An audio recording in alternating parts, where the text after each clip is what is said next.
ನಮಸ್ಕಾರ. ಮೆಗಾ ಸುದ್ದಿ ವಿಶೇಷ ಕಾರ್ಯಕ್ರಮಕ್ಕೆ ಸ್ವಾಗತ. ನಾನು ಹೇಮಕುಮಾರ್. ದರ್ಶನ್ಗೆ ಮಧ್ಯಂತರ ಜಾಮೀನು ಮಂಜೂರಾಗಿದೆ. ಜಾಮೀನನ್ನು ಪಡೆದುಕೊಂಡಿದ್ದಾರೆ 6 ವಾರಗಳ ಕಾಲ. ಕಾರಣ ಅದು ಮೆಡಿಕಲ್ ರಿಪೋರ್ಟ್ ಮೇಲೆ ಈ ಮಧ್ಯಂತರ ಜಾಮೀನನ್ನು ನೀಡಲಾಗಿದೆ. ಆದರೆ 10-15 ದಿನ ಆಯಿತು, ಇದುವರೆಗೂ ಕೂಡ ದರ್ಶನ್ ಆಪರೇಷನ್ ಆಗಿರ್ಬೋದು ಅಥವಾ ಸರ್ಜರಿ ಆಗಿರ್ಬೋದು ಇದುವರೆಗೂ ಏನೂ ಆಗಿಲ್ಲ. ಹಂಗಾಗಿ ದರ್ಶನ್ಗೆ ಈಗ ಹೊರಗಡೆ ಬೇಲ್ ಮೇಲೆ ಇದ್ದರೂ ಕೂಡ ಸಂಕಷ್ಟ ತಪ್ಪಿದಲ್ಲ.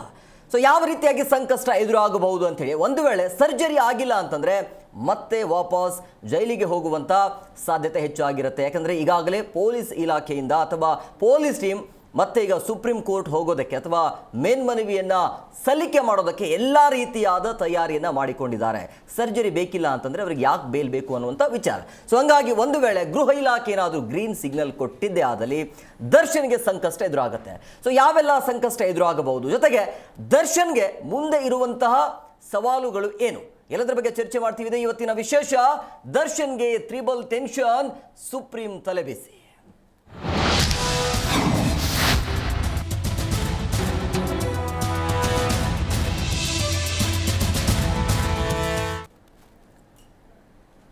ನಟ ದರ್ಶನ್ ಬೇಲ್ ಮೇಲೆ ಹೊರಗಡೆ ಇದ್ರೂ ಕೂಡ ಸಂಕಷ್ಟ ಎದುರಾಗುವಂತಹ ಎಲ್ಲ ಸಾಧ್ಯತೆ ಕಂಡು ಬರ್ತಾ ಇದೆ.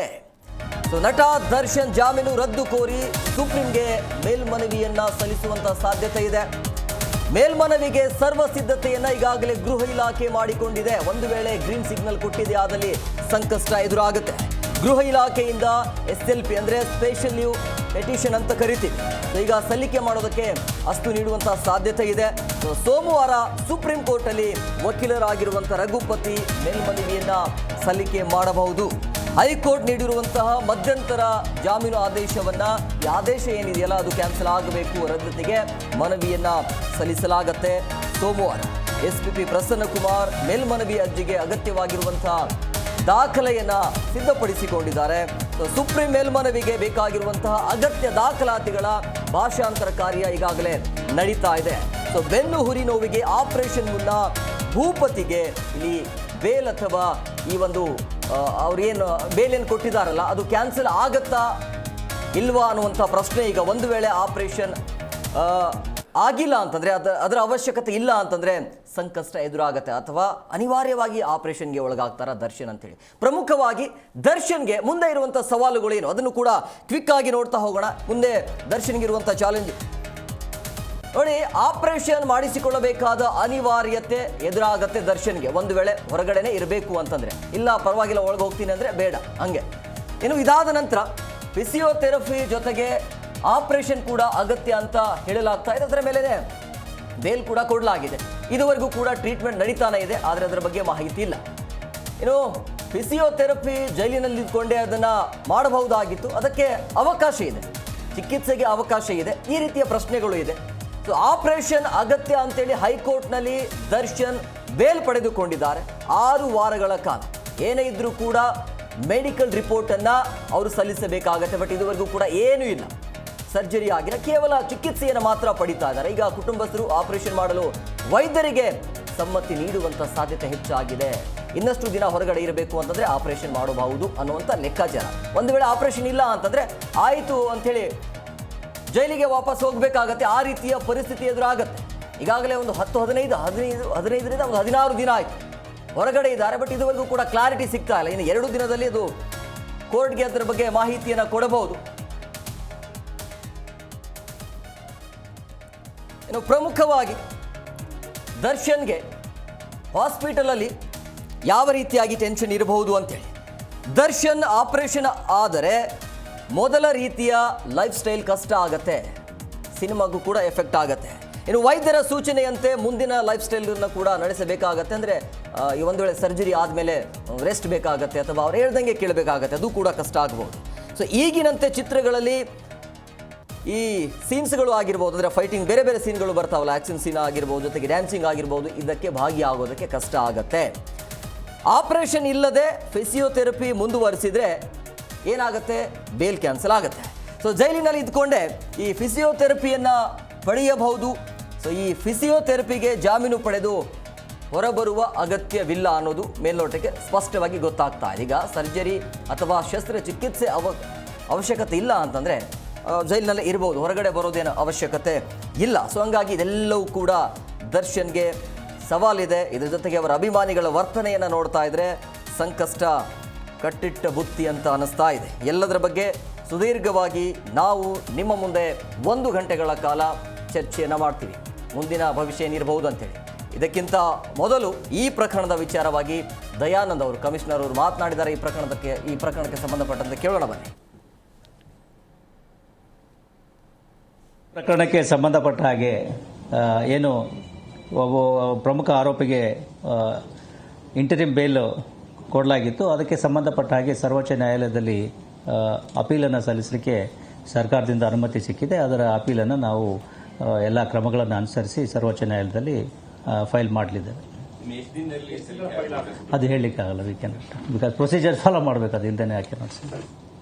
ರೇಣುಕಾಸ್ವಾಮಿ ಕೊಲೆ ಪ್ರಕರಣಕ್ಕೆ ಸಂಬಂಧಪಟ್ಟ ಹಾಗೆ ಏನು ಒಬ್ಬ ಪ್ರಮುಖ ಆರೋಪಿಗೆ ಇಂಟರಿಮ್ ಬೇಲ್ ಕೊಡಲಾಗಿತ್ತು. ಅದಕ್ಕೆ ಸಂಬಂಧಪಟ್ಟ ಹಾಗೆ ಸರ್ವೋಚ್ಚ ನ್ಯಾಯಾಲಯದಲ್ಲಿ ಅಪೀಲನ್ನು ಸಲ್ಲಿಸಲಿಕ್ಕೆ ಸರ್ಕಾರದಿಂದ ಅನುಮತಿ ಸಿಕ್ಕಿದೆ. ಅದರ ಅಪೀಲನ್ನು ನಾವು ಎಲ್ಲ ಕ್ರಮಗಳನ್ನು ಅನುಸರಿಸಿ ಸರ್ವೋಚ್ಚ ನ್ಯಾಯಾಲಯದಲ್ಲಿ ಫೈಲ್ ಮಾಡಲಿದ್ದೇವೆ. ಅದು ಹೇಳಲಿಕ್ಕಾಗಲ್ಲ, ಬಿಕಾಸ್ ಪ್ರೊಸೀಜರ್ ಫಾಲೋ. ಈ ಬಗ್ಗೆ ಮಾತನಾಡೋದಕ್ಕೆ ಅತಿಥಿಯವರು ಕೂಡ ಜವಾರಾಗಿದ್ದಾರೆ. ನಾನು ಅವ್ರನ್ನ ಕಾರ್ಯಕ್ರಮಕ್ಕೆ ವೆಲ್ಕಮ್ ಮಾಡ್ತೀನಿ. Doctor Shaista Sehar, physiotherapist. Madam, ಕಾರ್ಯಕ್ರಮಕ್ಕೆ ಆತ್ಮೀಯವಾದಂಥ ಸ್ವಾಗತ. Thank you. ಹಾಗೆಯೇ ನಿವೃತ್ತ ನ್ಯಾಯಾಧೀಶರು ಹಾಗೂ ಜಿಲ್ಲಾ ಮತ್ತು ಸೆಷನ್ಸ್ ಕೋರ್ಟ್ನ ನ್ಯಾಯಾಧೀಶರಾಗಿರುವಂಥ ಗೋಪಾಲ ಶೆಟ್ಟಿ ಅವರು ಜೊತೆಗಿದ್ದಾರೆ. ಸರ್, ಕಾರ್ಯಕ್ರಮಕ್ಕೆ ಆತ್ಮೀಯವಾದಂಥ ಸ್ವಾಗತ. ಹಾಗೆ ನಿವೃತ್ತ ಪೊಲೀಸ್ ಅಧಿಕಾರಿ ಲೋಕೇಶ್ವರ್ ಸರ್ ಜೊತೆಗಿದ್ದಾರೆ. ಸರ್, ಕಾರ್ಯಕ್ರಮಕ್ಕೆ ಆತ್ಮೀಯವಾದಂಥ ಸ್ವಾಗತ. ನಮಸ್ಕಾರ. ಸರ್, ಗೋಪಾಲ್ ಸರ್, ನಾನು ನಿಮ್ಮ ಹತ್ರನೇ ಬರ್ತೀನಿ. ಈ ದರ್ಶನ್ ಕೇಸ್ ನೋಡಿದಾಗ ನಿಮ್ಗೆ ಏನು ಅನ್ಸುತ್ತೆ? ಅಂದರೆ ಡೇ ಒನ್ನಿಂದ ಈ ಕ್ಷಣದವರೆಗೂ ಈ ಕೇಸ್ ಅಂದರೆ ಸಂಕಷ್ಟದ ಮೇಲೆ ಸಂಕಷ್ಟ ಎದುರಾಗುವಂಥ ಎಲ್ಲ ಸಾಧ್ಯತೆ ಕಂಡು ಬರ್ತಾ ಇದೆ.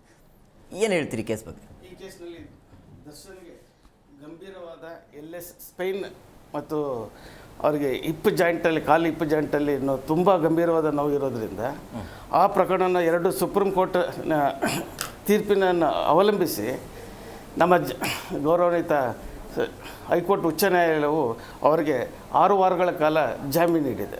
ಜಾಮೀನಿನಲ್ಲಿ ಕೆಲವು ಕಂಡೀಷನ್ಗಳನ್ನು ಹಾಕಿದೆ. ಅದರಲ್ಲಿ ಒಂದು ಕಂಡೀಷನ್, 6 ವಾರ ಮುಗಿದ ನಂತರ ಮತ್ತೆ ಕೋರ್ಟಿನ ಆದೇಶನ ಅನುಸರಿಸಿ ಅವರಿಗೆ ಜಾಮೀನನ್ನು ಮುಂದುವರಿಸಬಹುದು ಅಥವಾ ಅವ್ರನ್ನ ಜಾಮೀನನ್ನ ನಿರಾಕರಿಸಬಹುದು. ಸೊ ಅವ್ರಿಗೆ ಫಿಸಿಯೋಥೆರಪಿ ಅಥವಾ ಅವರು ಸರ್ಜರಿ ಮಾಡಿಸ್ಕೊಳ್ಳಿಲ್ಲ ಅಂದ ತಕ್ಷಣವೇ ಅವರ ಬೇಲನ್ನು ಕ್ಯಾನ್ಸಲ್ ಮಾಡೋಕ್ಕೆ ಬರೋದಿಲ್ಲ. ಯಾಕಂದರೆ ಮೆಡಿಕಲ್ ರೆಕಾರ್ಡನ್ನು ಅವಲಂಬಿಸಿ ಮತ್ತು ವೈದ್ಯರ ಶಿಫಾರಸನ್ನು ಸಲಹೆಯನ್ನು ಅವಲಂಬಿಸಿ ನ್ಯಾಯಾಲಯ ಮುಂದಿನ ಕ್ರಮವನ್ನು ತಿರಸ್ಕರಿಸೋದು ಅಥವಾ ಮುಂದುವರಿಸುವ ಕ್ರಮವನ್ನು ಜರುಗಿಸಬಹುದು ಅಂತ ನಾನು ಇದರಲ್ಲಿ ಹೇಳ್ತೇನೆ. ಅದೇ, ಒಂದು ದರ್ಶನ್ ಅಭಿಮಾನಿಗಳು ಒಂದು ಅರ್ಥವನ್ನು ಮಾಡ್ಕೊಳ್ಬೇಕು. ಈ ಬೇಲ್ ಇರೋದು ಮೆಡಿಕಲ್ ರಿಪೋರ್ಟ್ ಮೇಲೆ, ರೆಗ್ಯುಲರ್ ಬೇಲ್ ಅಲ್ಲ. ಸೊ ಹಂಗಾಗಿ ಜಾಸ್ತಿ ಹಾರಾಟ ಮಾಡಬೇಡಿ ಅಂತ ಹೇಳೋದು ಕೂಡ ಕಷ್ಟ ಆಗುತ್ತೆ. ಅದು ಅವರಿಗೆ ಅರ್ಥ ಆಗ್ತಾ ಇಲ್ಲ. ಮೇಡಮ್, ಈಗ ಈ ಸರ್ಜರಿ ಅಂತ ಬಂದಾಗ, ಕಾಲು ನೋವಾಗಿರೋ ಅಥವಾ ಬೆನ್ನು ನೋವು ಅಂತ ಬಂದಾಗ ಹೇಗಿರುತ್ತೆ ಪ್ರಾರಂಭದಿಂದ ಚಿಕಿತ್ಸೆಯ ವ್ಯವಸ್ಥೆ? ಬೇಸಿಕ್ಲಿ ಸ್ಟಾರ್ಟ್ ಮಾಡಬೇಕಂದ್ರೆ ಇನಿಷಿಯಲಿಂದ ಪೇನ್ ಸ್ಟಾರ್ಟ್ ಆಗಬೇಕು. ಸಡನ್ಲಿ ಪೇನ್ ಸ್ಟಾರ್ಟ್ ಆಗಲ್ಲ, ಸ್ವಲ್ಪ ಸ್ವಲ್ಪ. ಇವಾಗ ಸರ್ ಹೇಳ್ತಾ ಇದ್ರು ಬರೀ ಕಾಲು ಕೈ ನೋವಿಂದ ಸ್ಟಾರ್ಟ್ ಆಗುತ್ತೆ, ಆಮೇಲೆ ಹಿಪ್ ಪೇನ್ ಆಗುತ್ತೆ, ಆಮೇಲೆ ಲೆಗ್ ಪೇನ್ ಆಗುತ್ತೆ. ಅದೇ ಥರ ಸ್ಟಾರ್ಟ್ ಆಗುತ್ತೆ. ಇನಿಷಿಯಲಿ ಸ್ಟಾರ್ಟ್ ಆದಾಗ ಆಮೇಲೆ ನಾವು ಡಿಫ್ರೆನ್ಷಿಯೇಟ್ ಮಾಡ್ಬೋದು. ಇವಾಗ ತಾನೇ ಸ್ಟಾರ್ಟ್ ಆಗಿದೆಯಾ ಇಲ್ಲ ತುಂಬ ಟೈಮಿಂದ ಇದೆಯೋ ಅಂತ. ಅದ್ರ ಪ್ರಕಾರ ನಾವು ಟ್ರೀಟ್ಮೆಂಟ್ ಮಾಡೋಕ್ಕೆ ಸ್ಟಾರ್ಟ್ ಮಾಡ್ಬೋದು ಆರಂಭದಲ್ಲೇ. ಲೋಕೇಶ್ವರ್ ಸರ್, ಈಗ 6 ವಾರಗಳ ಕಾಲ ಅವಕಾಶ ಇದೆ ಹೊರಗಡೆ ಇರೋದಕ್ಕೆ.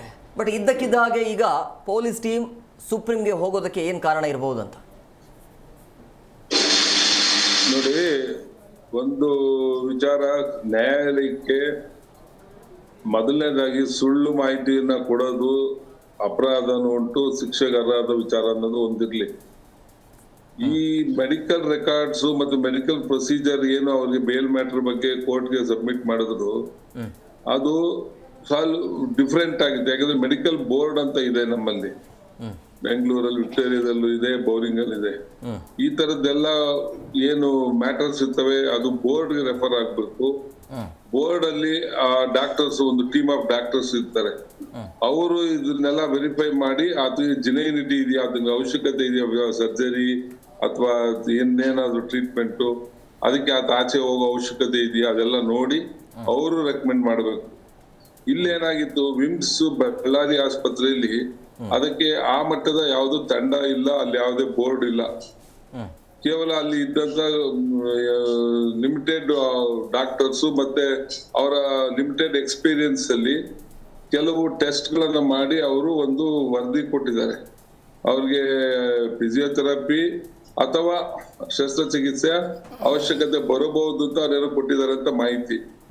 ಸೊ ಹಾಗಾಗಿ ಈ ತರದ ಪ್ರಶ್ನೆಗಳಾದಾಗ ಏನಾಗುತ್ತೆ ಅಂದ್ರೆ, ನಾಳೆ ಎಲ್ಲಾ ಆರೋಪಿಗಳು ಇನ್ನೇನು ಈ ತರದ್ದು ವರದಿಗಳನ್ನ ಡಾಕ್ಟರ್ಗಳ ಹತ್ರ ತಗೊಂಡು ಎಲ್ಲಾರು ಬೇಲ್ಗೆ ನಿಂತ್ಕೊಂಡ್ರೆ ಮತ್ತೆ ಆರೋಪಿಗಳ ಒಂದು ರಕ್ಷಣೆಗೆ ಅವಕಾಶ ಜಾಸ್ತಿ ಆಗ್ತಾ ಹೋಗ್ಬಿಡುತ್ತೆ. ಇವತ್ತು ದರ್ಶನ್ ಮಾಡಿದ ದಾರಿನ ಇನ್ನೊಬ್ರು ಮಾಡಬಹುದು. ಇದರಿಂದ ಜನಕ್ಕೆ ನ್ಯಾಯಾಲಯಗಳ ಮೇಲೆ ನಂಬಿಕೆ ಹೋಗ್ಬಿಡುತ್ತೆ, ಸಿಸ್ಟಮ್ ಬಗ್ಗೆ ಅಸಹ್ಯ ಬಂದ್ಬಿಡುತ್ತೆ. ಮತ್ತೆ ದುಡ್ಡು ಕಾಸು ಪ್ರಭಾವ ಇರೋರೆಲ್ಲ ಹೆಂಗ್ ಬೇಕಾದ್ರೂ ಬದುಕಬಹುದು ಅನ್ನೋದು ಒಂದು ವಿಚಾರ ಬರೋದು ಒಂದು ಸಿಸ್ಟಮ್ ಅನ್ನ ತುಂಬಾ ಅರಾಜಕತೆ ಕರ್ಕೊಂಡು ಹೋಗ್ಬಿಡುತ್ತೆ. ಆ ಹಿನ್ನೆಲೆಯಲ್ಲಿ ಇದನ್ನ ನಮ್ಮ ಐಒಸ್ ಆರೋಪಿತರು ಏನಿದ್ದಾರೆ ಅವ್ರಿಗೆ ಶಿಕ್ಷೆ ಆಗೋರ್ಗು ಅವ್ರನ್ನ ವಾಚ್ ಮಾಡೋ ಕೆಲಸ ಐಒದ್ ಇರುತ್ತೆ. ಐಒ ಇನ್ ದ ಸೆನ್ಸ್ ಅದಕ್ಕೆ ಅಪ್ಪ ಟಿಲ್ ದಿ ಕಮಿಷನರ್ ಈ ಕೇಸಲ್ಲಿ. ಅದಕ್ಕೆ ಇದನ್ನ ಪ್ರತಿಯೊಂದು ವೆರಿಫೈ ಮಾಡಿದಾರೆ ಅವರು. ಸೊ ಈ ಮಟ್ಟದ ಒಂದು ವರದಿ ಮೇಲೆ ಕೋರ್ಟ್ ಕೊಟ್ಟಿರೋದು ಸರಿ ಅನ್ನಿಸ್ತಾ ಇಲ್ಲ. ಅದಕ್ಕೆ ನಾವು ಸುಪ್ರೀಂ ಕೋರ್ಟ್ಗೆ ಇದನ್ನ ವರದಿ ಮಾಡಿ ಈ ತರದ ಒಂದು ಎವಿಡೆನ್ಸ್ ಅವ್ರು ಏನ್ ಕೊಟ್ಟಿದ್ದಾರೆ ತಪ್ಪಿದೆ, ಮತ್ತೆ ಪ್ರೊಸೀಜರ್ ಫಾಲೋ ಆಗಿರೋದು ತಪ್ಪಿದೆ ಅಂತ ಕೊಟ್ಟು ಅವ್ರು ಬ್ಯಾಲ್ ಕ್ಯಾನ್ಸಲ್ ಮಾಡಿ ಬೇರೆ ಆರೋಪಿಗಳಿಗೆ ಒಂದು ಭಯ ಬರ್ಬೇಕು. ಆರೋಪಿತರಿಗೆ ಹಿಂಗೆಲ್ಲ ಮಾಡಕ್ ಹೋದ್ರೆ ಸಿಗಾಕ್ತಂತೀವಿ, ಸಮಸ್ಯೆ ಆಗುತ್ತೆ ಅನ್ನೋದು ಬರ್ಬೇಕು ಅನ್ನೋ ಉದ್ದೇಶಕ್ಕೋಸ್ಕರ ಅವರು ಈ ಸುಪ್ರೀಂ ಕೋರ್ಟ್ಗೆ ಹೊರಟಿದ್ದಾರೆ. ಮತ್ತೆ ಅವ್ರಿಗೆ ಮಾಹಿತಿ ಸಿಕ್ಕಿದೆ. ಯಾಕಂದ್ರೆ ಅಲ್ಲಿ MRI ಆಗಿಲ್ಲ ಅಂತಾನು ಒಂದ್ ಮಾಹಿತಿ ಏನೋ ಸಿಕ್ಕಿದೆ ಅಂತ ಗೊತ್ತಾಯ್ತು. MRI ಆಗದಲ್ಲೇ ಅಲ್ಲಿ L4 L5 ಅಲ್ಲಿ ಅಂತ ತೀವ್ರತರವಾದ ಸಮಸ್ಯೆ ಆಗಿದೆ ಅಂತ ಹೇಳಕ್ ಆಗೋದಿಲ್ಲ. ಅದು ಅಲ್ಲಿರೋ ಡಾಕ್ಟರ್ಸ್ ಫಿಸಿಯೋಥೆರಪಿಸ್ಟ್ ಅವ್ರು ಕೇಳಿ ಹೇಳ್ತಿರ್ಬೇಕಾದ್ರೆ. ಯಾಕಂದ್ರೆ MRI ಒಂದು ಫೈನಲ್ ರಿಸಲ್ಟ್ ಕೊಡುತ್ತೆ. ಅದಕ್ಕೋಸ್ಕರ ಅದೇ ಆಗಿಲ್ಲ ಅನ್ನೋ ಒಂದು ಮಾಹಿತಿ ಬಂದಿದೆ ಅಂತ ನನ್ಗೀಗ ಕೆಲವು ಕಡೆ ತಿಳಿದು ಬಂತು. ಹಾಗಾಗಿ ಅವರು ಇದೆಲ್ಲ ಇಟ್ಕೊಂಡೆ ಸುಪ್ರೀಂ ಕೋರ್ಟ್ ಹೊರಟಿದ್ದಾರೆ. ಸರ್, ಈಗ ಈ ಮಧ್ಯಂತರ ಜಾಮೀನು ಬಗ್ಗೆ ನಿಮ್ಮ ಅಭಿಪ್ರಾಯ ಏನು ಸರ್? ಅವಶ್ಯಕತೆ ಇತ್ತು ಒಬ್ಬ ಕೊಲೆ ಆರೋಪಿಗೆ ಈ ರೀತಿಯಾಗಿ ಜಾಮೀನು ಕೊಡಬಹುದಾ? ಹೌದು, ಇಲ್ಲ, ಅದು ಆತರ ಗ್ರೌಂಡ್ಸ್ ಇರೋದಕ್ಕೆ ಕೋರ್ಟ್ಗಳು ಒಪ್ಪಿರೋದು.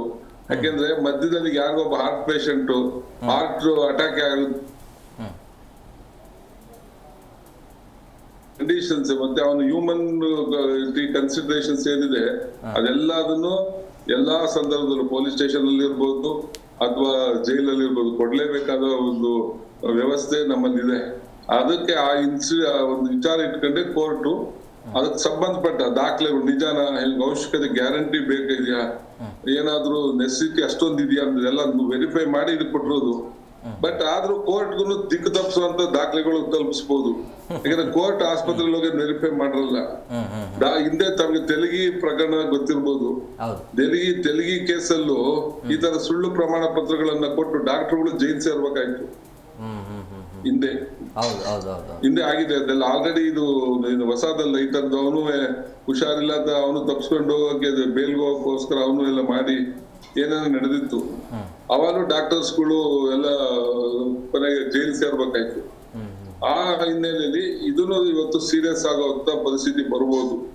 ಯಾಕಂದ್ರೆ ಕೊಟ್ಟಿರೋ ದಾಖಲೆಗಳು ಈಗ ಬೋರ್ಡ್ಗೆ ರೆಫರ್ ಆದಾಗ ಏನಾದ್ರು ಸುಪ್ರೀಂ ಕೋರ್ಟ್ ನಾಳೆ ಇವ್ರ ಅಪೀಲ್ ಮೇಲೆ ಅವನ್ನ ಬೋರ್ಡ್ಗೆ ರೆಫರ್ ಮಾಡಿ ಅವಶ್ಯಕತೆ ಇದ್ರು ಚೆಕ್ ಮಾಡಿದ್ದು ಏನಾದ್ರು ತೀರ್ಮಾನಕ್ಕೆ ಬಂದ್ರೆ ಬೋರ್ಡ್ ಅವ್ರಿಗೆ ಅವ್ರಿಗೆ ಅವಶ್ಯಕತೆ ಇಲ್ಲ, ಅದು ಕೊಟ್ಟಿರೋ ದಾಖಲೆಗಳು ಸರಿ ಇಲ್ಲ ಅಂತ ಏನಾದ್ರು ಕೊಟ್ರೆ ಸಂಬಂಧಪಟ್ಟ ಡಾಕ್ಟರ್ಸ್ಗಳಿಗೂ ತೊಂದರೆ ಆಗ್ಬೋದು. ಇದು ಎಲ್ಲ ಹಿನ್ನೆಲೆಯಲ್ಲಿ ಈ ವಿಚಾರ ಇದೆ. ಗೋಪಾಲ್ ಸರ್, ಈಗ ಈ ಷರತ್ತುಬದ್ಧ ಜಾಮೀನು ಅಥವಾ ಮಧ್ಯಂತರ ಜಾಮೀನು ಅಂತ ಬಂದಾಗ ಯಾವ ರೀತಿಯಾಗಿ ರೂಲ್ಸ್ಗಳು ಇರ್ತವೆ? ಏನೆಲ್ಲ ಆಧಾರದ ಮೇಲೆ, ಯಾವ ಮಾನದಂಡದ ಮೇಲೆ ಈ ರೀತಿಯಾಗಿ ಬೇಲ್ ಕೊಡಬಹುದು? ಇದರಲ್ಲಿ ಒಬ್ಬ ವ್ಯಕ್ತಿಗೆ ಗಂಭೀರ ಸ್ವರೂಪದ ಕಾಯಿಲೆ ಇದ್ದಾಗ ಅವನು ಜೈಲಲ್ಲಿ ಇರಲಿ ಅಥವಾ ಅವನು ಕ್ರಿಮಿನಲ್ ಆಗಿರಲಿ ಅಥವಾ ಇನ್ನೋಸೆಂಟ್ ಆಗಿರಲಿ ಇದ್ದಾಗ ಅವನಿಗೆ ಆರೋಗ್ಯದ ದೃಷ್ಟಿಯಿಂದ ಅವನಿಗೆ ವೈದ್ಯಕೀಯ ಚಿಕಿತ್ಸೆ ಕೊಡೋದು ಹಕ್ಕು. ಆರ್ಟಿಕಲ್ 21 ಕಾನ್ಸ್ಟಿಟ್ಯೂಷನ್ ಸಂವಿಧಾನದ ಪ್ರಕಾರ ಯಾವುದೇ ವ್ಯಕ್ತಿ right to live, right to health, right to liberty ಅನ್ನೋದನ್ನು ಕಾನೂನು ಸಂವಿಧಾನದ ಹಕ್ಕಿರೋದ್ರಿಂದ ಅವನಿಗೆ ಜೈಲಿನಲ್ಲಿ ಆ ಥರದ ಚಿಕಿತ್ಸೆ ಕೊಡೋಕ್ಕೆ ಅನಾನುಕೂಲ ಇದ್ದಾಗ ಅವ್ರಿಗೆ ಇಷ್ಟ ಬಂದ ವೈದ್ಯಕೀಯದಲ್ಲಿ ಆಸ್ಪತ್ರೆಗಳಲ್ಲಿ ಅವರ ಖರ್ಚಿನಲ್ಲೇ ತೆಗೆದುಕೊಳ್ಳೋ ಹಕ್ಕು ಇರೋದ್ರಿಂದ ಈ ನ್ಯಾಯಾಲಯ ಸರ್ವೋಚ್ಚ ನ್ಯಾಯಾಲಯ ಹಾಗೂ ಉಚ್ಚ ನ್ಯಾಯಾಲಯ ಸುಪ್ರೀಂ ಕೋರ್ಟಿನ ಆದೇಶಗಳನ್ನು ಅನುಸರಿಸಿ ಮತ್ತು ಆರ್ಟಿಕಲ್ 21 ಕಾನ್ಸ್ಟಿಟ್ಯೂಷನ್ ಪ್ರಕಾರ ರೈಟ್ ಟು ಲೈಫ್ ಇರೋದರಿಂದ ಅದನ್ನು ಗಮನಿಸಿ ಅವರಿಗೆ ಇಂಟ್ರಿಮ್ ಜಾಮೀನನ್ನು ಕೊಟ್ಟಿದೆ. ಈ ಕೇಸ್ನಲ್ಲಿ ನಾನು ಬೇಲ್ನ ಆದೇಶವನ್ನು ನೋಡಿದಾಗ, ಉಚ್ಚ ನ್ಯಾಯಾಲಯದ ಬೇಲ್ ಆದೇಶ ನೋಡಿದಾಗ, ಡಾಕ್ಟರ್ ವಿಶ್ವನಾಥ್ ಶೆಟ್ಟಿ HOD ನ್ಯೂರೋಥೆರಪಿ ಮತ್ತು ಡಾಕ್ಟರ್ ವೆಂಕಟ ಸುಬ್ಬ ರೆಡ್ಡಿ ಫಿಸಿಯೋಥೆರಪಿ ಅವರ CT ಸ್ಕ್ಯಾನ್, MRI ಸ್ಕ್ಯಾನ್ ಮತ್ತು ಅವರ ಮೆಡಿಕಲ್ ರಿಪೋರ್ಟ್ ಪ್ರಕಾರ ನೋಡಿದ್ರಿಂದ ಇವರಿಗೆ ದರ್ಶನ್ಗೆ ಗಂಭೀರವಾದ ಕಾಯಿಲೆ ಮತ್ತು ಸ್ಪೈನಲ್ಲಿ ಇದೆ ಮತ್ತು ಹಿಪ್ ಜಾಯಿಂಟಲ್ಲಿ ಅವರಿಗೆ ನಮ್ನೆಸ್ ಬರ್ತಾ ಇದೆ. ಇನ್ ಕೇಸ್ ಮತ್ತು ಅವರು ಯೂರಿನರಿ ಕಂಟ್ರೋಲ್ ಮಾಡೋದಕ್ಕೂ ಅವರಿಗೆ ಆಪರೇಷನ್ ಅವಶ್ಯಕತೆ ಇದೆ ಅಂತ ಕೊಟ್ಟಿದ್ದಾರೆ. ಈ ಮೆಡಿಕಲ್ ರಿಪೋರ್ಟ್ನ ಅವರು ಡಿನೇ ಮಾಡಿಲ್ಲ. ಇದರಲ್ಲಿ ಉಚ್ಚ ನ್ಯಾಯಾಲಯದಲ್ಲಿ ಅವರು ಆ ಥರ ಕಾಯಿಲೆಗೆ ಗಂಭೀರ ಸ್ವರೂಪ ಕಾಯಿಲೆ ಇಲ್ಲ ಅಂತ ಡಿನೇ ಮಾಡಿಲ್ಲ. ದೇರ್ ಇಸ್ ಸಮ್ ಡಿಫ್ರೆನ್ಸ್ ಇದೆ ವೈದ್ಯಕೀಯದಲ್ಲಿ ಅಂತ ಹೇಳಿದ್ದಾರೆ. ಆದರೆ ಉಚ್ಚ ನ್ಯಾಯಾಲಯವು ಹಿಂದೆ ಈ ಜೈಲಿಗೆ ಬರೋದಕ್ಕಿಂತ ಮುಂಚೆನೇ ಈ ದರ್ಶನ್ ಇದೇ ಕಾಯಿಲೆಗೆ ಚಿಕಿತ್ಸೆ ಪಡೆದಿರೋ ಮೆಡಿಕಲ್ ರೆಕಾರ್ಡನ್ನು ಪ್ರೊಡ್ಯೂಸ್ ಮಾಡಿದ್ದಾರೆ. ಈ ಎಲ್ಲ ಅಂಶಗಳನ್ನು ಗಮನಿಸಿ ಅವರಿಗೆ ಅವರ ಅವರಿಗೆ ಆರೋಗ್ಯದ ಹಿತದೃಷ್ಟಿಯಿಂದ ಚಿಕಿತ್ಸೆ ಅಗತ್ಯ ಇದೆ ಅಂತ ಹೇಳಿ ಕಂಡುಬಂದು ಈ ಎಲ್ಲಗಳ ಅಂಶಗಳನ್ನು ಆಧರಿಸಿ ಉಚ್ಚ ನ್ಯಾಯಾಲಯ ಮತ್ತು ಸರ್ವೋಚ್ಚ ನ್ಯಾಯಾಲಯದ ತೀರ್ಪನ್ನು ಅವಲಂಬಿಸಿ ಈ ನ್ಯಾಯಾಲಯ ಇಂಟ್ರಿಮ್ ಆದೇಶ ಕೊಟ್ಟಿದೆ. ಈ ಒಂದು ವೇಳೆ ಇದನ್ನು ದುರುಪಯೋಗ ಪಡಿಸ್ಕೊಂಡಿದ್ದಾರೆ ಅಂತ ಈಗ ನಾವು ಹೇಳಕ್ಕೆ ಬರೋದಿಲ್ಲ, ಯಾಕಂದರೆ ಇನ್ನೂ 6 ವಾರಗಳ ಕಾಲ ಇದೆ. ಆಗಬಹುದು ಅಂತ ಆಗೋ ಸಾಧ್ಯತೆ ಇದೆಯಾ? ದುರುಪಯೋಗ ಪಡಿಸ್ಕೊಂಡಿದ್ದಾರೆ ಅಂತ ಕಂಡು ಬಂದ್ರೆ ಮೆಡಿಕಲ್ ಸಲಹೆ ಅಡ್ವೈಸ್ ನೋಡ್ಬೇಕಾಗುತ್ತೆ. ಯಾಕೆ ಡಾಕ್ಟರ್ ನೋಡ್ಬೇಕಾಗುತ್ತೆ, ಯಾಕೆ ಅವ್ರು ಮಾಡಿಲ್ಲ?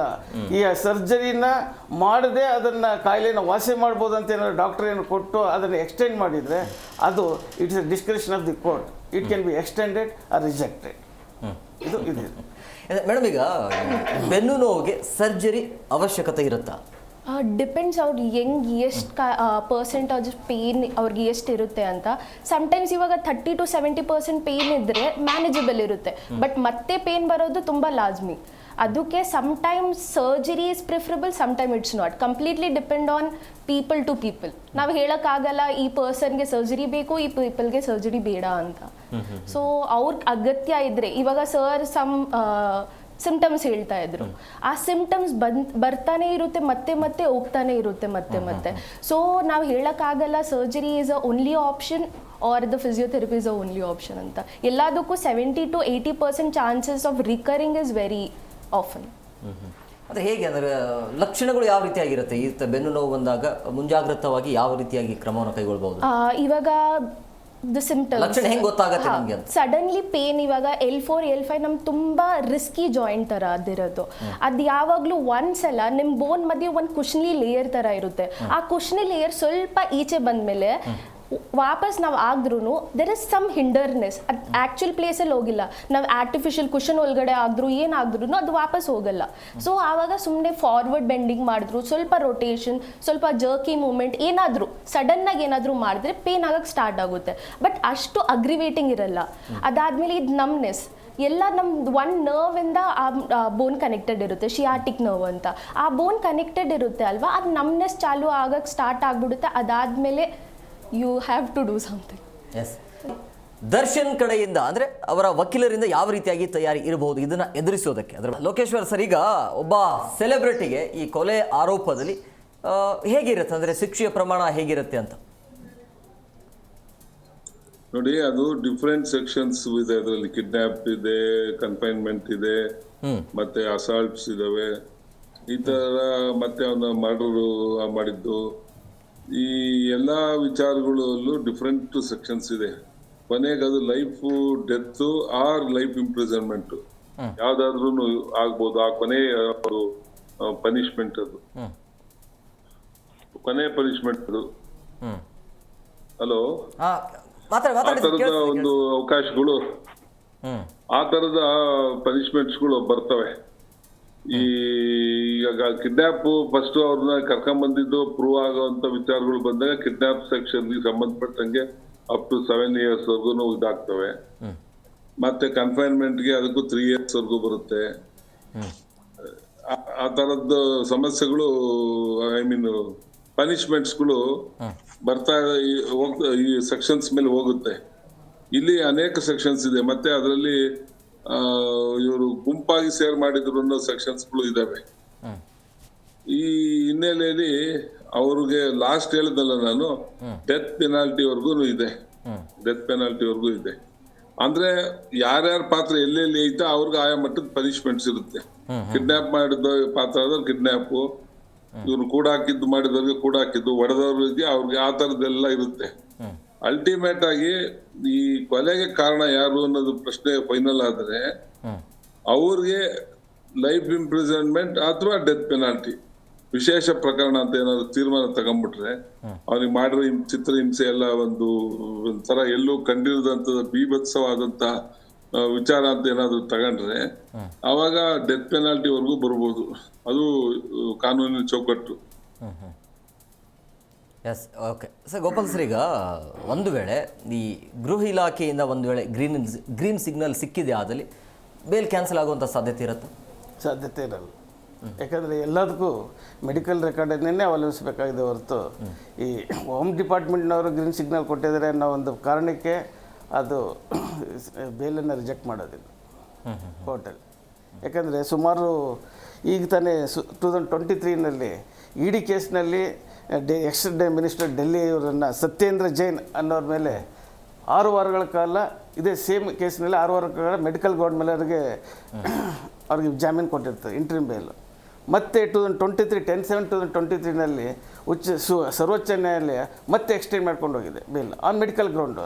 ಸೊ ಇದನ್ನೆಲ್ಲ ಗಮನಿಸಿದಾಗ ಮತ್ತು ಆರ್ಟಿಕಲ್ 21ನಲ್ಲಿ ಅವನ ಆರೋಗ್ಯ ಹಿತದೃಷ್ಟಿಯಿಂದ ಅದು ಮುಖ್ಯವಾಗಿರೋದ್ರಿಂದ ಸುಮ್ಮನೆ ಅರ್ಜಿ ಕ್ಯಾನ್ಸಲ್ ಆಗಿದ ತಕ್ಷಣ ನ್ಯಾಯಾಲಯ ಈ ವೈದ್ಯಕೀಯ ರೆಕಾರ್ಡ್ಗಳನ್ನು ಕೂಲಂಕುಷವಾಗಿ ಪರಿಶೀಲಿಸಲೇಬೇಕಾಗುತ್ತೆ. ಪರಿಶೀಲಿಸಿದ ಮೇಲೇ ನ್ಯಾಯಾಲಯ, ಈ ಉಚ್ಚ ನ್ಯಾಯಾಲಯ ಇಲ್ಲಿ 6 ವಾರಗಳ ಕಾಲ ಕೊಟ್ಟಿದೆ.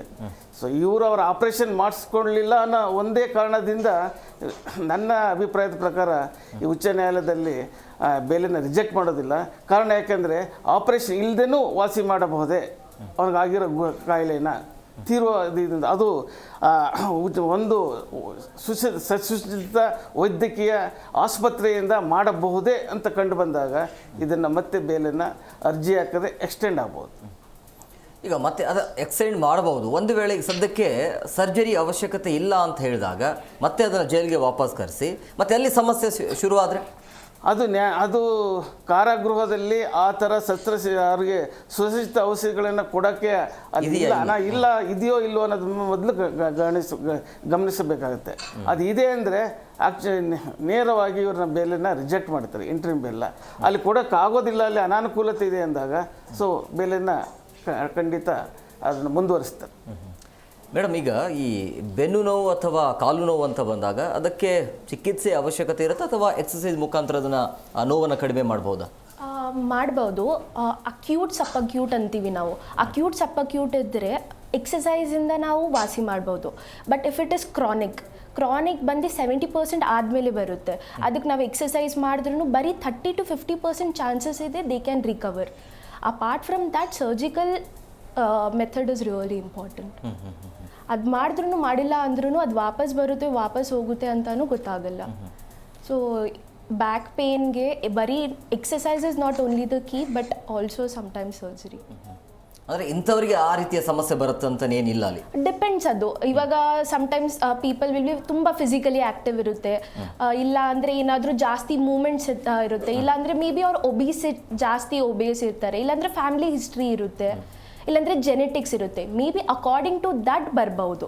ಇಲ್ಲ ಅಂದರೆ ನೀವು ಹೋಗಿ ಏನೂ ಮಾಡಿಲ್ಲ ಅಂದರೆ ನಿಮ್ಗೆ ಬರಲ್ಲ. ಲೋಕೇಶ್ವರ್ ಸರ್, ಈಗ ದರ್ಶನ್ ಹೊರಗಡೆ ಬಂದಾದ್ಮೇಲೆ ಪೊಲೀಸ್ ಕಡೆಯಿಂದ ಯಾವ ರೀತಿಯಾಗಿ ಇರುತ್ತೆ ಅಂದರೆ ಹದ್ದಿನ ಕಣ್ಣು ಹೇಗಿರುತ್ತೆ ದರ್ಶನ್ ಅವರ ಚಲನವಲನದ ಮೇಲೆ ಯಾವ ರೀತಿಯಾಗಿ ಕಣ್ಣಿಟ್ಟಿರ್ತಾರೆ ಅಂತ? ಇಲ್ಲ, ಈಗ ಇನ್ನು ಅದು ವಿಚಾರ ಸಾಮಾನ್ಯ ಎಲ್ಲ ಅಪರಾಧಿಗಳಿಗೆ ಅಂದ್ರೆ ಆರೋಪಿತರು ಜೈಲಿನ ಬೇಲ್ ಮೇಲೆ ಅಥವಾ ಪೆರೋಲ್ ಮೇಲೆ ಈ ತರ ಮೆಡಿಕಲ್ ಗ್ರೌಂಡ್ಸ್ ಮೇಲೆ ಬಂದಾಗ ಅವ್ರ ಮೇಲೆ ವಾಚ್, ನಮ್ಮಲ್ಲಿ ಸರ್ವೈಲೆನ್ಸ್ ಅಂತ ಒಂದು ವಿಚಾರ ಇದೆ. ಆ ಸರ್ವೈಲೆನ್ಸ್ ಅಲ್ಲಿ ಸಂಬಂಧಪಟ್ಟಂತವ್ರಿಗೆ ಅಂದ್ರೆ IO ಯಾರಿದ್ದಾರೆ ಅವ್ರು ಇವ್ರ ಬಗ್ಗೆ ಮಾಹಿತಿ ಕಲೆಕ್ಟ್ ಮಾಡೋದನ್ನ ರೆಗ್ಯುಲರ್ ಆಗಿ ಇಟ್ಕೊಂಡಿರ್ತಾರೆ. ಎಲ್ಲಿ ಕೂತ್ಕೊಂತಾರೆ, ಎಲ್ಲಿ ಎದ್ದೇಳ್ತಾರೆ, ಯಾರ ಜೊತೆ ಸಂಪರ್ಕದಲ್ಲಿದ್ದಾರೆ, ಏನೇನ್ ಮಾಡ್ತಾರೆ, ಆಕ್ಟಿವಿಟೀಸ್ ಏನು, ಇದೆಲ್ಲದೂ ನಡೀತಾ ಇರುತ್ತೆ. ಆಮೇಲೆ ಅನುಮಾನಗಳು ಬಂದಂತ ಸಂದರ್ಭದಲ್ಲಿ ಬುಲಾವ್ ಮಾಡಿ ಅವ್ರಿಗೆ ತಿಳುವಳಿಕೆ ಕೊಡೋದು, ಅದು ವಾರ್ನ್ ಮಾಡೋದು, ಅದು ಒಂದ್ ಕಡೆ ಇರುತ್ತೆ. ಇನ್ನೊಂದ್ ಕಡೆ ಇವ್ರು ಏನಾದ್ರು ಬೇರೆ ರೀತಿ ಕ್ರೈಮ್ ಮಾಡೋ ಪ್ರಯತ್ನಕ್ಕೆ ಇನ್ನೊಂದ್ಸತಿ ಏನಾದ್ರು ಹೋಗ್ತಾರೆ ಅನ್ನೋದಾದಾಗ ಅದಕ್ಕೆ ಪ್ರಿವೆಂಟಿವ್ ಮೆಷರ್ಸ್ ನಮ್ಮಲ್ಲಿದೆ, ಅದನ್ನು ನಾವು ಕ್ರಮ ಕೈಗೊಳ್ಳೋ ಪ್ರಶ್ನೆ ಮಾಡ್ತೀವಿ. ಇದು ವರದಿ ಅಪ್ಡೇಟ್ ಆಗ್ತಾ ಇರುತ್ತೆ ರೆಗ್ಯುಲರ್, ಕಾನ್ಸ್ಟೇಬಲ್ ಇಂದ ಹಿಡಿದು ಮೇಲೆ ನಮ್ಮ ಯಾರು ಡಿಸ್ಟ್ರಿಕ್ಟ್ ಆದ್ರೆ SP ವರ್ಗು, ಸಿಟಿ ಆದ್ರೆ ಕಮಿಷನರ್ ವರ್ಗು ಅಪ್ಡೇಟ್ ಆಗ್ತಾ ಇರುತ್ತೆ ಎಲ್ಲರಿಗೂ. ಅವ್ರು ಗೈಡ್ ಮಾಡ್ತಿರ್ತಾರೆ ಏನ್ ಮಾಡ್ಬೇಕು, ಯಾವ್ದು ಕ್ರಮ ತಗೋಬೇಕು ಅನ್ನೋದೆಲ್ಲ ಹೇಳ್ತಾ ಇರ್ತಾರೆ. ಗೋಪಾಲ್ ಜೊತೆಗೆ ಪ್ಯಾರಲಲ್ ಆಗಿ ಇಂಟೆಲಿಜೆನ್ಸ್ ಇದೆ, ಬೇರೆ ಬೇರೆ ವಿಂಗ್ಸ್ ಇದಾವೆ, ಆ ವಿಂಗ್ಸ್ ಗಳು ಇದರಲ್ಲಿ ವರ್ಕ್ ಮಾಡ್ತವೆ. ಅವ್ರಿಗೂ ಇಷ್ಟ ಅದು ಸಂಬಂಧ ಅಲ್ದಿದ್ರು ಅದು ಮಾಹಿತಿ ಕಲೆಕ್ಟ್ ಮಾಡಿ ಇಟ್ಟಿರ್ತಾರೆ. Yes okay. ಗೋಪಾಲ್ ಸರ್, ಈಗ ಈ ಕೇಸ್ ಹೋಗ್ತಾ ಹೋಗ್ತಾ ಸ್ಟ್ರಾಂಗ್ ಆಗಿ ಹೋಗತ್ತಾ ಅಥವಾ ವೀಕ್ ಆಗಿಬಿಡುತ್ತಾ? ಇದರಲ್ಲಿ ಚಾರ್ಜ್ ಶೀಟ್ನಲ್ಲಿ ಈ ದರ್ಶನ್ ಪಾತ್ರ ಏನಿದೆ ಅಂತಲೇ ಹೇಳ್ತಾ ಇಲ್ಲ ಯಾರು ಇದರಲ್ಲಿ. ಈ ಕೇಸ್ನಲ್ಲಿ ದರ್ಶನ್ ಕಿಡ್ನಾಪ್ ಮಾಡಿದ್ದಾನೆ ಅಥವಾ ಒಳಸಂಚು ನಡೆಸಿ ಕರೆಸ್ಕೊಂಡಿದ್ದಾರೋ ಅಥವಾ ಇವರಿಂದ ಹಲ್ಲೆ ಮಾಡಿ ಅವರು ಸತ್ತಿದ್ದಾರೋ ಅನ್ನೋದನ್ನು ಏನು ಪಾತ್ರ ಇದೆ ಅನ್ನೋದನ್ನು ಯಾರೂ ಹೇಳ್ತಾ ಇಲ್ಲ ಇದರಲ್ಲಿ. ಸೊ ಅವ್ರ ಪಾತ್ರ ಅಲ್ಲಿ ಗಂಭೀರವಾದ್ರಲ್ಲಿ ಕೊಲೆ ಮಾಡೋದಕ್ಕೆ ಇಲ್ಲ ಅಂತ ಕಂಡು ಬಂದರೆ ಆಟೋಮೆಟಿಕಲಿ ಅದು ಅಕ್ವಿಟ್ ಆಗುತ್ತೆ. ಇವರು ಒಳಸಂಚು ನಡೆಸಿ ಅವರನ್ನು ಚಿತ್ರದುರ್ಗದಿಂದ ಇಲ್ಲಿ ಕರೆಸಿ ಎಲ್ಲ ಸಾಕ್ಷಿಗಳು ಇದಾವಲ್ಲ, ದುಡ್ಡು ಕೊಟ್ಟಿರೋದು, ಚಾರ್ಜ್ ಶೀಟ್ ಕರೆಸಿರೋದು, ಬರೀ ಹೇಳಿಕೆ ಇದೆ ಅಷ್ಟೇ. ಆಫ್ಟರ್ ಟ್ರಯಲ್ ಪೊಲೀಸ್ ಸ್ಟೇಷನ್ನಲ್ಲಿ ಪೊಲೀಸ್ನವ್ರು ಹೇಳಿಕೆ ಮಾಡಿದಾಗ ಅದೇ ಸತ್ಯಾಂಶ ಅಂತ ಏನು ಕಂಡು ಬರೋದಿಲ್ಲ. ಅದನ್ನು ಕೋರ್ಟ್ನಲ್ಲಿ ಟ್ರಯಲ್ ಮಾಡಿದಾಗ ಇವರ ಪಾತ್ರ ಏನಿದೆ ಅಂತ ಅಲ್ಲಿ ರುಜುವಾತಾದಾಗ ಮಾತ್ರ ಶಿಕ್ಷೆ ಆಗುತ್ತೆ ಹೊರತು ಸುಮ್ಮನೆ ಸಾಕ್ಷಿಗಳ ಹೇಳಿಕೆ 163 ಇದರಲ್ಲಿ ಸ್ಟೇಟ್ಮೆಂಟ್ ತೊಗೊಂಡ ತಕ್ಷಣ ಆಗೋದಿಲ್ಲ ಅದು. ಮತ್ತು ಅದರಲ್ಲಿ ಟೆಕ್ನಿಕಲ್ ರೆಕಾರ್ಡ್ಗಳು ಇದೆ ಅದರಲ್ಲಿ ಇವರ ಪಾತ್ರ ಏನಿದೆ ಯಾರು ಅದನ್ನು ಹೇಳ್ತಿಲ್ಲ. ಅದನ್ನು ಪರವಾಗಿ ಇವರು ಪಾತ್ರ ಏನಿದೆ ಅಂತ ಎಲ್ಲ ಹೇಳಿದ್ದಾರೆ, ದರ್ಶನ್ ಇದ್ದಾರೆ, ಒದ್ದಿದ್ದಾರೆ, ಇದು ಮಾಡಿದ್ದಾರೆ ಅಂತೆಲ್ಲ ನಾನು ಮೀಡಿಯಾದಲ್ಲಿ ನೋಡಿದ್ದೇನೆ ಹೊರತು ಆ್ಯಕ್ಚುಲಿ ಮೆಡಿಕಲ್ ರೆಕಾರ್ಡಲ್ಲಿ ಏನಿದೆ ಅನ್ನೋದನ್ನು ಯಾರೂ ಹೇಳ್ತಾ ಇಲ್ಲ. ಆ್ಯಕ್ಚುಲಿ ಚಾರ್ಜ್ ಶೀಟಲ್ಲಿ ಏನಿದೆ, ನೀವು ಹೇಳ್ತಾರೋ ಕೇಸ್ ಬಿದ್ದೋಗುವಂಥ ಸಾಧ್ಯತೆ ಇದೆ ಅಂತ. ಚಾರ್ಜ್ ಶೀಟಲ್ಲಿ ಇಲ್ಲ ಇದ್ದರೆ ಹಂಗಾಗೇ ಆಗ್ತದೆ. ಅದು ಈ ಹೈಪ್ ಆಗ್ತದೆ ಅಂದರೆ Darshan because celebrity, normal person ಆದರೆ ಇಷ್ಟೊಂದು ಹೈಪ್ ಬರ್ತಿರಲಿಲ್ಲ. ಬಟ್ ಚಾರ್ಜ್ ಶೀಟಲ್ಲಿ ಏನಿದೆ ಅನ್ನೋದು ಯಾರೂ ಹೇಳ್ತಾ ಇಲ್ಲ. ಚಾರ್ಜ್ ಶೀಟಲ್ಲಿ ನೀವು ಸಾಧ್ಯತೆ ಇದೆ ಕೆಲವು ಇದರಲ್ಲಿ ಹೊರಗಡೆ ಬಂದ ವಿಟ್ನೆಸ್ಗಳು ಪೊಲೀಸ್ನವ್ರು ಬರೆಸ್ಕೊಂಡ್ರು ಅಂತ ಹೇಳೋದು ಚಾನ್ಸಸ್ ಇದೆ. ಅವು ಹೊರಗಡೆ ಹಾಸ್ಟೆಲ್ ಆಗ್ಬೋದು. ನೀವು ಟೆಕ್ನಿಕಲ್ ರೆಕಾರ್ಡ್ ಬಂದಾಗ ಎವಿಡೆನ್ಸರಿ ರೆಕಾರ್ಡ್ ಬಂದಾಗ ಅದ್ರ ಪಾತ್ರ ಇವ್ರದ್ದು ಏನಿದೆ ಅನ್ನೋದು ನೋಡ್ಬೇಕು. ಯಾಕಂದರೆ ಸುಮಾರು ಟೆಕ್ನಿಕಲ್ ರೆಕಾರ್ಡ್ಗಳನ್ನು ನಾವು ಕಲೆಕ್ಟ್ ಮಾಡಿದ್ದೀವಿ ಅಂತ ಕೆಲವು ಇದರಲ್ಲಿ ಕೇಳಿದ್ದೇನೆ. ಏನಿದೆ ಟೆಕ್ನಿಕಲ್ ರೆಕಾರ್ಡ್ನಲ್ಲಿ ಏನಿದೆ ಅಂತ ಡಿಸ್ಕ್ಲೋಸ್ ಮಾಡೋಕ್ಕಾಗಲ್ಲ. ಅಟ್ಲೀಸ್ಟ್ ಚಾರ್ಜ್ ಶೀಟ್ ಇದೆ, ಈಗ ಓಪನಾಗಿ ಚಾರ್ಜ್ ಶೀಟ್ ತೋರಿಸ್ಬೋದು, ಅವಾಗ ಬೇಕಾದ್ರೆ ಡೈರೆಕ್ಟಾಗಿ ಹೇಳ್ಬೋದು. ಟೆಕ್ನಿಕಲ್ ರೆಕಾರ್ಡಲ್ಲಿ ಎಸ್ಕೇಪ್ ಆಗಕ್ಕೆ ಬರೋಲ್ಲ. ಬಟ್ ಸ್ಟೇಟ್ಮೆಂಟಲ್ಲಿ ಐ ವಿಟ್ನೆಸ್ ಇವರು ಸಾಂದರ್ಭಿಕ ವಿಟ್ನೆಸ್ಗಳೇ ಇಲ್ಲಿ ಇರೋದು, ಯಾರು ಐ ವಿಟ್ನೆಸ್ ಇರಲಿಲ್ಲ. ಸರ್ಕಮ್ಸ್ಟೆನ್ಷಿಯಲ್ ಎವಿಡೆನ್ಸ್ ಮೇಲೆ ಇದು ಡಿಪೆಂಡ್ ಆಗಿದೆ.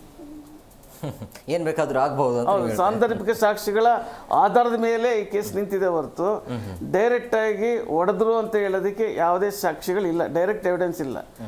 ಓನ್ಲಿ ಸರ್ಕಮ್ಸ್ಟೆನ್ಷಿಯಲ್ ಎವಿಡೆನ್ಸ್ ಮೇಲೆ ಲಿಂಕ್ ಹೋಗ್ಬೇಕು. ಒಂದು ಲಿಂಕ್ ಬಿಟ್ಟರು ಎಲ್ಲರೂ ಅಕ್ವಿಟ್ ಆಗುತ್ತೆ. ಮೇಡಮ್, ಈ ಒಂದು ಚಿಕಿತ್ಸೆಗೆ ಯಾವ ರೀತಿಯಾಗಿರುತ್ತೆ? ಬೆಡ್ ರೆಸ್ಟ್ ತಗೋಬೇಕಾದ್ರೆ ಅಥವಾ ಹೇಗೆ ಹಂತ ಹಂತವಾಗಿ ಯಾವ ರೀತಿಯಾಗಿರುತ್ತೆ ಅಂತ? ಬೇಸಿಕ್ಲಿ ಇವಾಗ ಇದು ಕಂಡೀಷನ್ ಸ್ಟಾರ್ಟ್ ಆಗುತ್ತೆ. ಕಂಡೀಷನ್ ಸ್ಟಾರ್ಟ್ ಆದಾಗ ಫಸ್ಟ್ ಬಂದು ಪೇನ್ ಮ್ಯಾನೇಜ್ಮೆಂಟ್ ಮಾಡಬೇಕು ನಾವು. ಪೇನ್ ಮ್ಯಾನೇಜ್ಮೆಂಟ್ ಅಂದರೆ ಸ್ವಲ್ಪ ಮೆಷಿನ್ಸ್ ಯೂಸ್ ಮಾಡಬೇಕು, ವಾಟ್ ಎವರ್ ಇಸ್ ರಿಕ್ವೈರ್ಡ್. ಮತ್ತು ಸ್ವಲ್ಪ ಎಕ್ವಿಪ್ಮೆಂಟ್ಸ್ ಇರುತ್ತೆ, ಅದು ಬೇಕಿದ್ರೆ ಅದು ಯೂಸ್ ಮಾಡ್ಬೋದು. ಆಮೇಲೆ ಪೇನ್ ಮ್ಯಾನೇಜ್ಮೆಂಟ್ ಫಸ್ಟ್ ಬಂದು rest, hardly 2 to 3 days rest ಮಾಡಿ ತಗೊಂಡು ಆಗಿಲ್ಲ ಅಂದರೆ ಆಮೇಲೆ ಪೇನ್ ಮ್ಯಾನೇಜ್ಮೆಂಟ್ ಹೋಗಬೇಕು. ಪೇನ್ ಮ್ಯಾನೇಜ್ಮೆಂಟ್ ಕೂಡ ವರ್ಕ್ ಆಗ್ತಿಲ್ಲ ಅಂದರೆ ಅದಾದಮೇಲೆ we go for a manual techniques. ಏನಾದರೂ ಸ್ವಲ್ಪ ಎಕ್ಸಸೈಸಿಂದ ಸಮ್ ಟೆಕ್ನಿಕ್ಸ್, ಮೆಕೆನ್ಸಿ ಟೆಕ್ನಿಕ್ಸ್ ಅಂತ ಇದೆ, ಬಾಸ್ಟನ್ ಟೆಕ್ನಿಕ್ಸ್ ಅಂತ ಇದೆ, ಆ ಥರ ಟೆಕ್ನಿಕ್ಸ್ ಇರುತ್ತೆ. ಆ ಟೆಕ್ನಿಕ್ಸಿಂದ ವಾಸಿ ಮಾಡ್ಬೋದು. ಅದರಿಂದನೂ ವಾಸಿ ಆಗ್ತಿಲ್ಲ, then surgery is the only option to go for. ಪ್ರಮುಖವಾಗಿ ಇಲ್ಲಿ ಒಂದು ಅನುಮಾನ ಅಂತಂದರೆ ರಾಜಕೀಯ ಪ್ರೇರಿತರಿಂದ ಈಗ ಪೊಲೀಸ್ನವರು ಸುಪ್ರೀಂ ಮೊರೆ ಹೋಗ್ತಿದ್ದಾರೆ ಅನ್ನುವಂಥ ಚರ್ಚೆಗಳು ಬಹಳ ದೊಡ್ಡ ಮಟ್ಟದಲ್ಲಿ ಚರ್ಚೆ ಆಗ್ತಾ ಇದೆ. ಅದ್ರ ಬಗ್ಗೆ ಲೋಕೇಶ್ವರ್ ಸರ್, ಈಗ ಇದ್ದಕ್ಕಿದ್ದ ಹಾಗೆ ಈಗ ಸುಪ್ರೀಂ ಮೊರೆ ಹೋಗೋದಕ್ಕೆ ಪೊಲೀಸರಿಗೆ ಯಾಕೆ ಈ ರೀತಿಯ ಅನುಮಾನ ಬಂದಿರಬಹುದು ಅಂತೇಳಿ?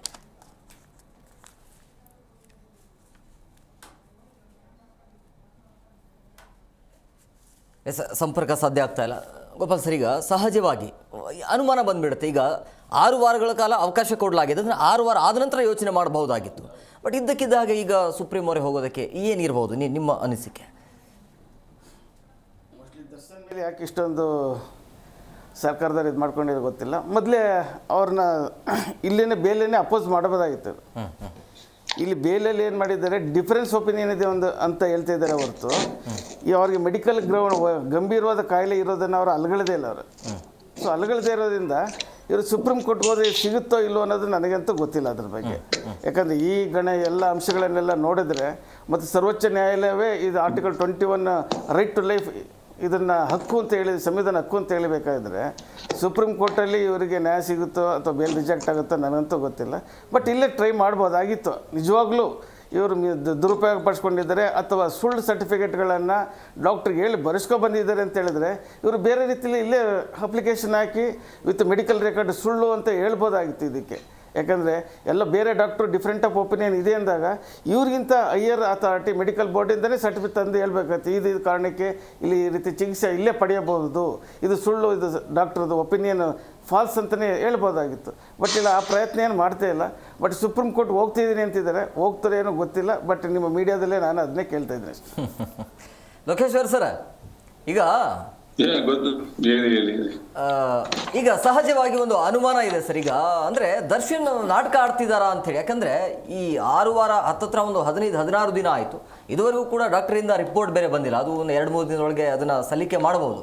ಬಟ್ ಇದ್ದಕ್ಕಿದ್ದಾಗೆ ಒಂದು ವೇಳೆ ದರ್ಶನ್ ಅವರು ನಾಟಕ ಅಂತ ಒಂದು ವೇಳೆ ಪ್ರೂವ್ ಆದರೆ ಅದಕ್ಕೆ ಬೇರೆ ರೀತಿಯ ಈ ಶಿಕ್ಷೆ ಬೇರೆ ರೀತಿಯ ಆಯಾಮ ಪಡೆದುಕೊಳ್ಳುವಂಥ ಸಾಧ್ಯತೆ ಇರುತ್ತಾ?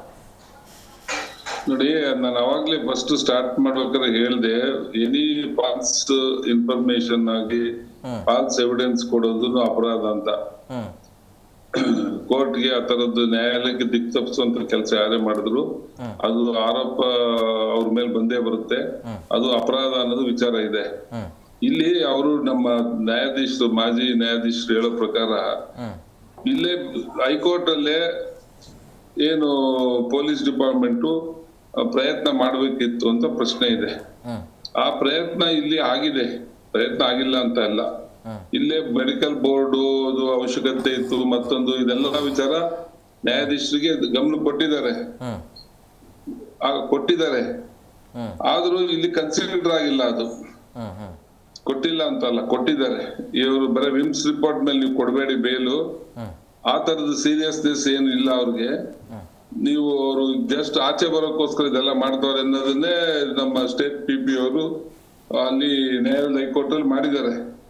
ಅದೆಲ್ಲ ಆದ್ರೂ ಕೋರ್ಟು ಅವರ ದಾಖಲೆಗಳ ಆಧಾರದ ಮೇಲೆ ನಂಬಿಟ್ಟು, ಮತ್ತೆ ಈಗ ಹೇಳ್ದಾಗೆ ಆರ್ಟಿಕಲ್ಸ್ 21 ಏನೊಂದು ಪ್ರಾವಿಷನ್ ಅನ್ನ ಕೊಟ್ಟಿದೆ ಕಾನ್ಸ್ಟಿಟ್ಯೂಷನ್ ಅಲ್ಲಿ, ಹ್ಯುಮ್ಯಾನಿಟಿ ಕನ್ಸಿಡರೇಷನ್ಸ್ ಅನ್ನ ಇಟ್ಕೊಂಡು ಅವ್ರ ಲೈಫ್ಗೆ ಏನ್ ತೊಂದರೆ ಆಗಿ ನೋಡ್ಕೊಳ್ಳೋ ಜವಾಬ್ದಾರಿ ಇದೆ ಅನ್ನೋದು ಅದ್ರ ಮೇಲೆ ಕೊಟ್ಟಿದೆ ಅನ್ನೋದು ಪ್ರಶ್ನೆ ಇದೆ. ಆದ್ರೆ ಸಹಜವಾಗಿ ಇವರು ಅಧಿಕಾರಿಯಾಗಿ ತಮ್ಮ ಹೋರಾಟನ ಅವ್ರು ಮಾಡ್ಲೇಬೇಕಾಗುತ್ತೆ. ಅದಕ್ಕೆ ಅವರು ಇದೇ ಸೇಮ್ ಮ್ಯಾಟರ್ಸ್ ವಿಚಾರನ ಸುಪ್ರೀಂ ಕೋರ್ಟ್ ಗಮನಕ್ಕೆ ಕೊಡ್ತಾ ಇದ್ದಾರೆ. ಅಲ್ಲಾದ್ರೂ ಅದಕ್ಕೆ ಏನಾದ್ರೂ ಒಂದು ಸೊಲ್ಯೂಷನ್ ಸಿಗ್ಬೋದೇನೋ, ಅವ್ರು ಮತ್ತೆ ಮೆಡಿಕಲ್ ಬೋರ್ಡ್ಗೆ ಅವ್ರನ್ನ ರೆಫರ್ ಮಾಡ್ಬೋದೇನೋ. ಇವ್ರಿಗೆ ರಿಜೆಕ್ಟ್ ಕ್ಯಾನ್ಸಲ್ ಮಾಡಿ ಒಳಗ್ ಮತ್ತೆ ಕಳಿಸ್ತಾರೆ ಅನ್ನೋ ಪ್ರಶ್ನೆ ಅಲ್ಲ. ಅದು ಪ್ರೊಸೀಜರ್ ಮಾಡ್ಬೇಕಾಗಿತ್ತು. ಬೋರ್ಡ್ ಅಂತ ಇದೆ, ಅದಕ್ಕೆ ಮೆಡಿಕಲ್ ಬೋರ್ಡ್ ಅಂತ, ಅಲ್ಲಿ ಇವ್ರನ್ನ ಹಾಜರುಪಡಿಸಿ ಅಲ್ಲಿ ರಿಪೋರ್ಟ್ ತಾನು ಅದ್ರ ಮೇಲೆ ಮಾಡ್ಬೇಕಿತ್ತು ಹೈಕೋರ್ಟ್. ಆ ಪ್ರೊಸೀಜರ್ ಅನ್ನ ಫಾಲೋ ಮಾಡಿಲ್ಲ ಅಂತ ಪ್ರಶ್ನೆ ಇಲ್ಲಿರೋದು. ಸೊ ಆ ವಿಚಾರ ಇಟ್ಕೊಂಡು ಈಗ ಸುಪ್ರೀಂ ಕೋರ್ಟ್ಗೆ ಸೇಮ್ ಮ್ಯಾಟರ್ ತಗೊಂಡು ಹೋಗ್ತಾ ಇದ್ದಾರೆ. ಇಲ್ಲಿ ಮಾಡಿಲ್ಲ ಅವರು, ತಾವಾದ್ರೂ ಅದನ್ನ ಇದ್ ಮಾಡಿ ಈಗ ಆರೋಪಿತರುಗಳು ಈ ತರ ಬೇರೆ ಬೇರೆ ದಾರಿಗಳು ಹುಡುಕೊಂಡಿದ್ದಾರೆ, ಆಚೆ ಹೋಗೋದಕ್ಕೆ ಪ್ರಯತ್ನ ಮಾಡ್ತಾರೆ. ಅದನ್ನ ತಡಿಬೇಕು ಅನ್ನೋ ಪ್ರಶ್ನೆಯಲ್ಲಿ ಪೊಲೀಸ್ ಹೊರಟೋದು. ಪೊಲೀಸ್ಗೆ ಏನು ದರ್ಶನ್ ಒಳಗಿದ್ದ ಹೊರಗಿದ್ದ ಅದು ಆಗ್ಬೇಕಾದಂತ ಪರ್ಸನಲ್ ಥಿಂಗ್ಸ್ ಏನು ಇಲ್ಲ ಇಲ್ಲಿ. ಆದ್ರೆ ಜಸ್ಟಿಸ್ ನ ಒಂದು ರೀತಿಗಳನ್ನ ಕಾಪಾಡ್ಬೇಕಾದ್ದು ಒಂದು ಡಿಪಾರ್ಟ್ಮೆಂಟ್ ಒಂದು ಧ್ಯೇಯ ಆಗಿರೋದ್ರಿಂದ ಈ ಕೆಲಸ ಆಗ್ತಾ ಇದೆ. ಹಾಗಾಗಿ ಸುಪ್ರೀಂ ಕೋರ್ಟ್ ಅಲ್ಲಿ ಈಗ ಅವರು ಹೇಳಿದ ಪ್ರಕಾರ ಈ ಪ್ರೊಸೀಜರ್ ಬರೀ ವಿಮ್ಸ್ ರಿಪೋರ್ಟ್ ಮೇಲೆ ಮಾಡಿದ್ ನೀವು ಸರಿಯಲ್ಲ, ನೀವು ಬೋರ್ಡ್ ಗೆ ರೆಫರ್ ಮಾಡಬೇಕಿತ್ತು, ಅಲ್ಲಿ ರಿಪೋರ್ಟ್ ತಗೊಂಡ್ ಮಾಡ್ಬೇಕಿತ್ತು ಅಂತ ಏನಾದ್ರು ಸುಪ್ರೀಂ ಕೋರ್ಟ್ ಹೇಳಿದ್ರೆ will be refer to the board, medical ಬೋರ್ಡ್ಗೆ. ಇಲ್ಲಿ ಈಚೆ ಇದ್ದಾರೆ, ಮೆಡಿಕಲ್ ಬೋರ್ಡ್ಗೆ ಅವ್ರನ್ನ ಪ್ರೊಡ್ಯೂಸ್ ಮಾಡಿರ್ತಾರೆ. ಅಲ್ಲಿ ಒಪಿನಿಯನ್ ಮೇಲೆ ಮುಂದೆ ಎಂದು ಬೇಲ್ ಕಂಟಿನ್ಯೂ ಮಾಡೋದೋ ಕ್ಯಾನ್ಸಲ್ ಮಾಡೋದೋ ತೀರ್ಮಾನ ಆಗುತ್ತೆ.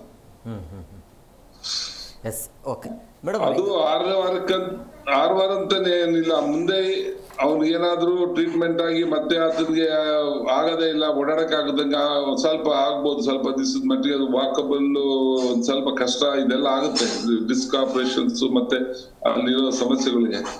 ಆ ಪಾಯಿಂಟ್ ಅಲ್ಲಿ ತಿರ್ಗಾ ಏನು ಮೆಡಿಕಲ್ ಆಫೀಸರ್ಸ್ ಇಲ್ಲ ಇನ್ನೂ 15 ದಿವಸ ಅಥವಾ ತಿಂಗಳು ರೆಸ್ಟ್ ಬೇಕು ಅನ್ನೋದು ಏನಾದ್ರು ಸ್ಟ್ರಾಂಗ್ ಆಗಿ ಒಪಿನಿಯನ್ ಕೊಟ್ರೆ ಕೋರ್ಟ್ ಮತ್ತೊಂದು ತಿಂಗಳು ಎಕ್ಸ್ಟೆಂಡ್ ಮಾಡಬಹುದು. ಆ ತರ ಪ್ರಶ್ನೆ ಆಗುತ್ತೆ. ಎಸ್ ಎಸ್ ಮೇಡಮ್ ಈಗ ಈ ಸರ್ಜರಿ ಆದಮೇಲೆ ಎಷ್ಟು ತಿಂಗಳ ರೆಸ್ಟ್ ಬೇಕಾಗತ್ತೆ, ಅಂದರೆ ನಾರ್ಮಲ್ ಆಗೋದಕ್ಕೆ ಎಷ್ಟು ತಿಂಗಳ ಕಾಲ ಅವಕಾಶ ಇರುತ್ತೆ ರೆಸ್ಟ್ ತಗೋಬೇಕು ಅಂತ? Minimum of 2 to 3 months rest ತಗೋಬೇಕು. ಆಫ್ಟರ್ ಸರ್ಜರಿ ಬೇಕಿದ್ರೆ ಇವಾಗ ನೀವು ಮತ್ತೆ ಫಿಸಿಕಲ್ ಆ್ಯಕ್ಟಿವಿಟಿಗೆ ಇನ್ವಾಲ್ವ್ ಆಗಬೇಕು, ಎಕ್ಸಸೈಸ್ ಮಾಡಬೇಕು, ಜಿಮ್ ಹೋಗಬೇಕು, ಆ ಥರ ಏನಾದರೂ ನಾರ್ಮಲ್ ಲೈಫ್ ಲೀಡ್ ಮಾಡಬೇಕು, ಏನೂ ಮಾಡಲ್ಲ ನಾನು ಅಂತದಿದ್ರೆ 1 to 1 month ಇಸ್ ಮ್ಯಾಕ್ಸಿಮಮ್. ಅದಕ್ಕಿಂತ ಜಾಸ್ತಿ you have to involve games ಆಡಬೇಕು, ಇಲ್ಲಾಂದರೆ ಸ್ಟಂಟ್ಸ್ ಮಾಡಬೇಕು, ಏನಾದರೂ ಆ ಥರ ರೀತಿಯ ಫಿಸಿಕಲ್ ಆ್ಯಕ್ಟಿವಿಟಿ ಇನ್ವಾಲ್ವ್ ಆಗಿದ್ರೆ 2 to 3 months ಮಿನಿಮಮ್ ಬೇಕು. ಮ್ಯಾಕ್ಸಿಮಮ್ ಅವ್ರ ರಿಕವರಿ ಮೇಲೆ ಡಿಪೆಂಡ್ ಆಗುತ್ತೆ, but maximum is that. Gopal sir, ಈಗ ಈ ಇತ್ತೀಚೆಗೆ ದರ್ಶನ್ ಅಭಿಮಾನಿಗಳನ್ನ ನಾವು ನೋಡ್ತಾ ಇದ್ದೀವಿ. ಬಾಸ್ ಬಂದ್ಬಿಟ್ರು ಅನ್ನೋ ಲೆಕ್ಕಾಚಾರದಲ್ಲಿ ಅವರಿದ್ದಾರೆ. ಹೆಸರಿಗೆ ಮಾತ್ರ ಹೊರಗಡೆ ಇರೋದು, ಇನ್ನು ಒಳಗಡೆನೇ ಇದ್ದಾರೆ. ಸೊ ಅವರು ಒಂದು ವೇಳೆ ಈ ಅಭಿಮಾನಿಗಳ ವರ್ತನೆಯಿಂದ ಅಂದರೆ ಅವ್ರು ಕೊಡುವಂಥ ಸ್ಟೇಟ್ಮೆಂಟ್ಗಳು, ಬೆದರಿಕೆಗಳು ಇದೆಲ್ಲವೂ ಕೂಡ ಬೇಲ್ ಮೇಲೆ ಎಫೆಕ್ಟ್ ಆಗುತ್ತಾ? ಇಲ್ಲ, ಆಗೋದಿಲ್ಲ. ಹೇಗೆ? ಇದು ಬೇಲು ವೈದ್ಯಕೀಯ ರೆಕಾರ್ಡನ್ನು ಅಷ್ಟೇ ಗಮನಿಸಿ ಕೊಡ್ತಾ ಇದ್ದಾರೆ ಹೊರತು ಅಂದ್ರೆ ವಕೀಲರು ವಾದ ಮಾಡಬಹುದಲ್ಲ, ಹೊರಗಡೆ ಈ ರೀತಿಯಾಗಿ ನಡೀತಾ ಇದೆ ಅಂತ ಹೇಳಿ. ಇಲ್ಲ, ಅದಕ್ಕೆ ಪೊಲೀಸ್ ಕಂಟ್ರೋಲ್ ಇದ್ದೇ ಇರ್ತದೆ. ಪೊಲೀಸ್ನವ್ರು ಅದಕ್ಕೆ ಮೆಜರ್ಮೆಂಟ್ ತಗೊಳ್ಳೇಬೇಕು, ಅದು ತಗೋತಂದ್ರೆ ಅದು ಆಗುತ್ತೆ. ಸೊ ಅದನ್ನೆಲ್ಲ ಕನ್ಸಿಡರ್ ಮಾಡಿ ಬೇಲ್ನ ರಿಜೆಕ್ಟ್ ಮಾಡೋ ಪ್ರಮೇಯ ಯಾವುದೇ ಕೋರ್ಟಿನಲ್ಲಿ ಇವತ್ತರೆಗೂ ಆಗಿಲ್ಲ, ಅದು ಆಗೋದು ಇಲ್ಲ ಅದ್ರ ಮೇಲೆ. ಸೊ ಇದರಲ್ಲಿ ಅವರ ಗಂಭೀರ ಸ್ವರೂಪದ ಕಾಯಿಲೆ ಇದೆಯೋ ಇಲ್ಲೋ ಅನ್ನೋದನ್ನ ಮೆಡಿಕಲ್ ರೆಕಾರ್ಡನ್ನು ಅವಲಂಬಿಸಿ ಮಾತ್ರ ಕೋರ್ಟ್ ಗಣನೆಗೆ ತಗೊಂಡು ಆದೇಶ ಮಾಡುತ್ತೆ ಹೊರತು ಬೇರೆ ಯಾವುದೇ ಕಾರಣಗಳನ್ನು ತೆಗೆದುಕೊಳ್ಳಲ್ಲ. ಇವರೇನು ರಾಜಾರೋಷವಾಗಿ ನಮ್ಮ ಬಾಸ್ ಹೊರಗಡೆ ಬರಲಿ ನೋಡ್ಕೊಂಡ್ ಬಿಡ್ತೀವಿ ಅಂತ ಅದು ಸಹಜ ಇರ್ತದೆ. ಪೊಲೀಸ್ ಕಂಟ್ರೋಲ್ ಮಾಡ್ಬೋದು ಅದು. ಈಗ ಹೊರಗಡೆ ಬಂದಿದ್ದಾರೆ, ಸಾಕ್ಷಿಗಳ ಮೇಲೆ ಏನಾದರೂ ಎಫೆಕ್ಟ್ ಆಗುತ್ತಾ? ಸಾಕ್ಷಿಗಳ ನಾಶ, ಅದರ ಮೇಲೆ ಕಂಡೀಷನ್ ಇದೆ, ಸಾಕ್ಷಿ ನಾಶ ಮಾಡಬಾರ್ದು ಅಂತ. ಸೊ ಅವ್ರ ಮೇಲೆ ಹದ್ದಿನ ಕಣ್ಣು ಈಗೆಲ್ಲ ಇದ್ದೇ ಇದೆ ಅದು. ಸೊ ಅವ್ರು ಹಾಸ್ಪಿಟಲ್ ಬಿಟ್ಟರೆ ಎಲ್ಲೂ ಹೋಗ್ತಾ ಇಲ್ಲ. ಇನ್ ಕೇಸ್ ಸಾಕ್ಷಿ ನಾಶ ಮಾಡ್ತಾರೆ ಅಂದರೆ ಬೇಲ್ ರಿಜೆಕ್ಟ್ ಆಗುತ್ತೆ. ಕೋರ್ಟ್ ಗಮನಕ್ಕೆ ಬಂದರೆ ಅದನ್ನು ತಂದರೆ ಬೇಲ್ 100% ರಿಜೆಕ್ಟ್ ಆಗುತ್ತೆ ಮತ್ತು ರೆಗ್ಯುಲರ್ ಬೇಲ್ಗೂ ಎಫೆಕ್ಟ್ ಆಗುತ್ತೆ. ಲೋಕೇಶ್ವರ ಸರ್, ಈಗ ಬಹಳ ದೊಡ್ಡ ಮಟ್ಟದಲ್ಲಿ ಚರ್ಚೆ ಆಗ್ತಾ ಇರೋದು ಇದೆಲ್ಲ ರಾಜಕೀಯ ಪ್ರೇರಿತರಿಂದ ದರ್ಶನ್ ಅವರ ಮೇಲೆ ಅಥವಾ ದರ್ಶನ್ ಅವರ ಮೇಲೆ ಮುಗಿ ಬೀಳ್ತಾ ಇದ್ದಾರೆ ಅಥವಾ ಈ ರೀತಿ ಇಲ್ಲದೆ ಇರುವಂಥ ಆರೋಪಗಳು ಬರ್ತಾ ಇದೆ. ಈಗ ಸುಪ್ರೀಂ ಹೋಗೋದಕ್ಕೆ ರಾಜಕೀಯನೇ ಕಾರಣ ಅಂತ ಹೇಳಲಾಗ್ತಾ ಇದೆ. ಆ ಆಯಾಮದಲ್ಲಿ ಹೆಂಗೆ ಅನ್ಸುತ್ತಾ ಸರ್? ನೋಡಿ, ನಿಜಾನು ಇರ್ಬೋದು ಅಥವಾ ಇಲ್ದಲೇನು ಇರ್ಬೋದು, ಆದ್ರೆ ಅದು ಲೀಗಲ್ ಮ್ಯಾಟರ್ಸ್ ಅದೆಲ್ಲ ಕನೆಕ್ಟ್ ಆಗಲ್ಲ. ಇವರು ಅಪೀಲ್ ಹೋದ ತಕ್ಷಣಕ್ಕೆ ಅದ್ ಬೇಲ್ ಕ್ಯಾನ್ಸಲ್ ಆಗುತ್ತೆ ಅಂತ ಹೇಳಕ್ ಬರೋದಿಲ್ಲ. ಈಗ ಜಡ್ಜ್ ಅವ್ರು ಈಗಾಗ್ಲೇ ಹೇಳಿದ್ರು, ಮೆಡಿಕಲ್ ಗ್ರೌಂಡ್ಸ್ ಅಷ್ಟೇ ನೋಡುತ್ತೆ ಕೋರ್ಟ್, ಬೇರೆ ಏನು ನೋಡಲ್ಲ ಅಂತ. ಸೊ ಆಗಿರ್ಬೇಕಾದ್ರೆ ಏನಿಲ್ಲ, ಹೈಕೋರ್ಟ್ ಕನ್ಸಿಡರ್ ಮಾಡಿದೆ ಮೆಡಿಕಲ್ ಗ್ರೌಂಡ್ಸ್ ಅನ್ನ, ನಾಳೆ ಸುಪ್ರೀಂ ಕೋರ್ಟ್ ಕನ್ಸಿಡರ್ ಮಾಡಿದ್ರೆ ಯಾವ ರಾಜಕೀಯ ಮಾಡಿ ಏನ್ ಮಾಡೋದೈತೆ ಅವ್ರಿಗೆ?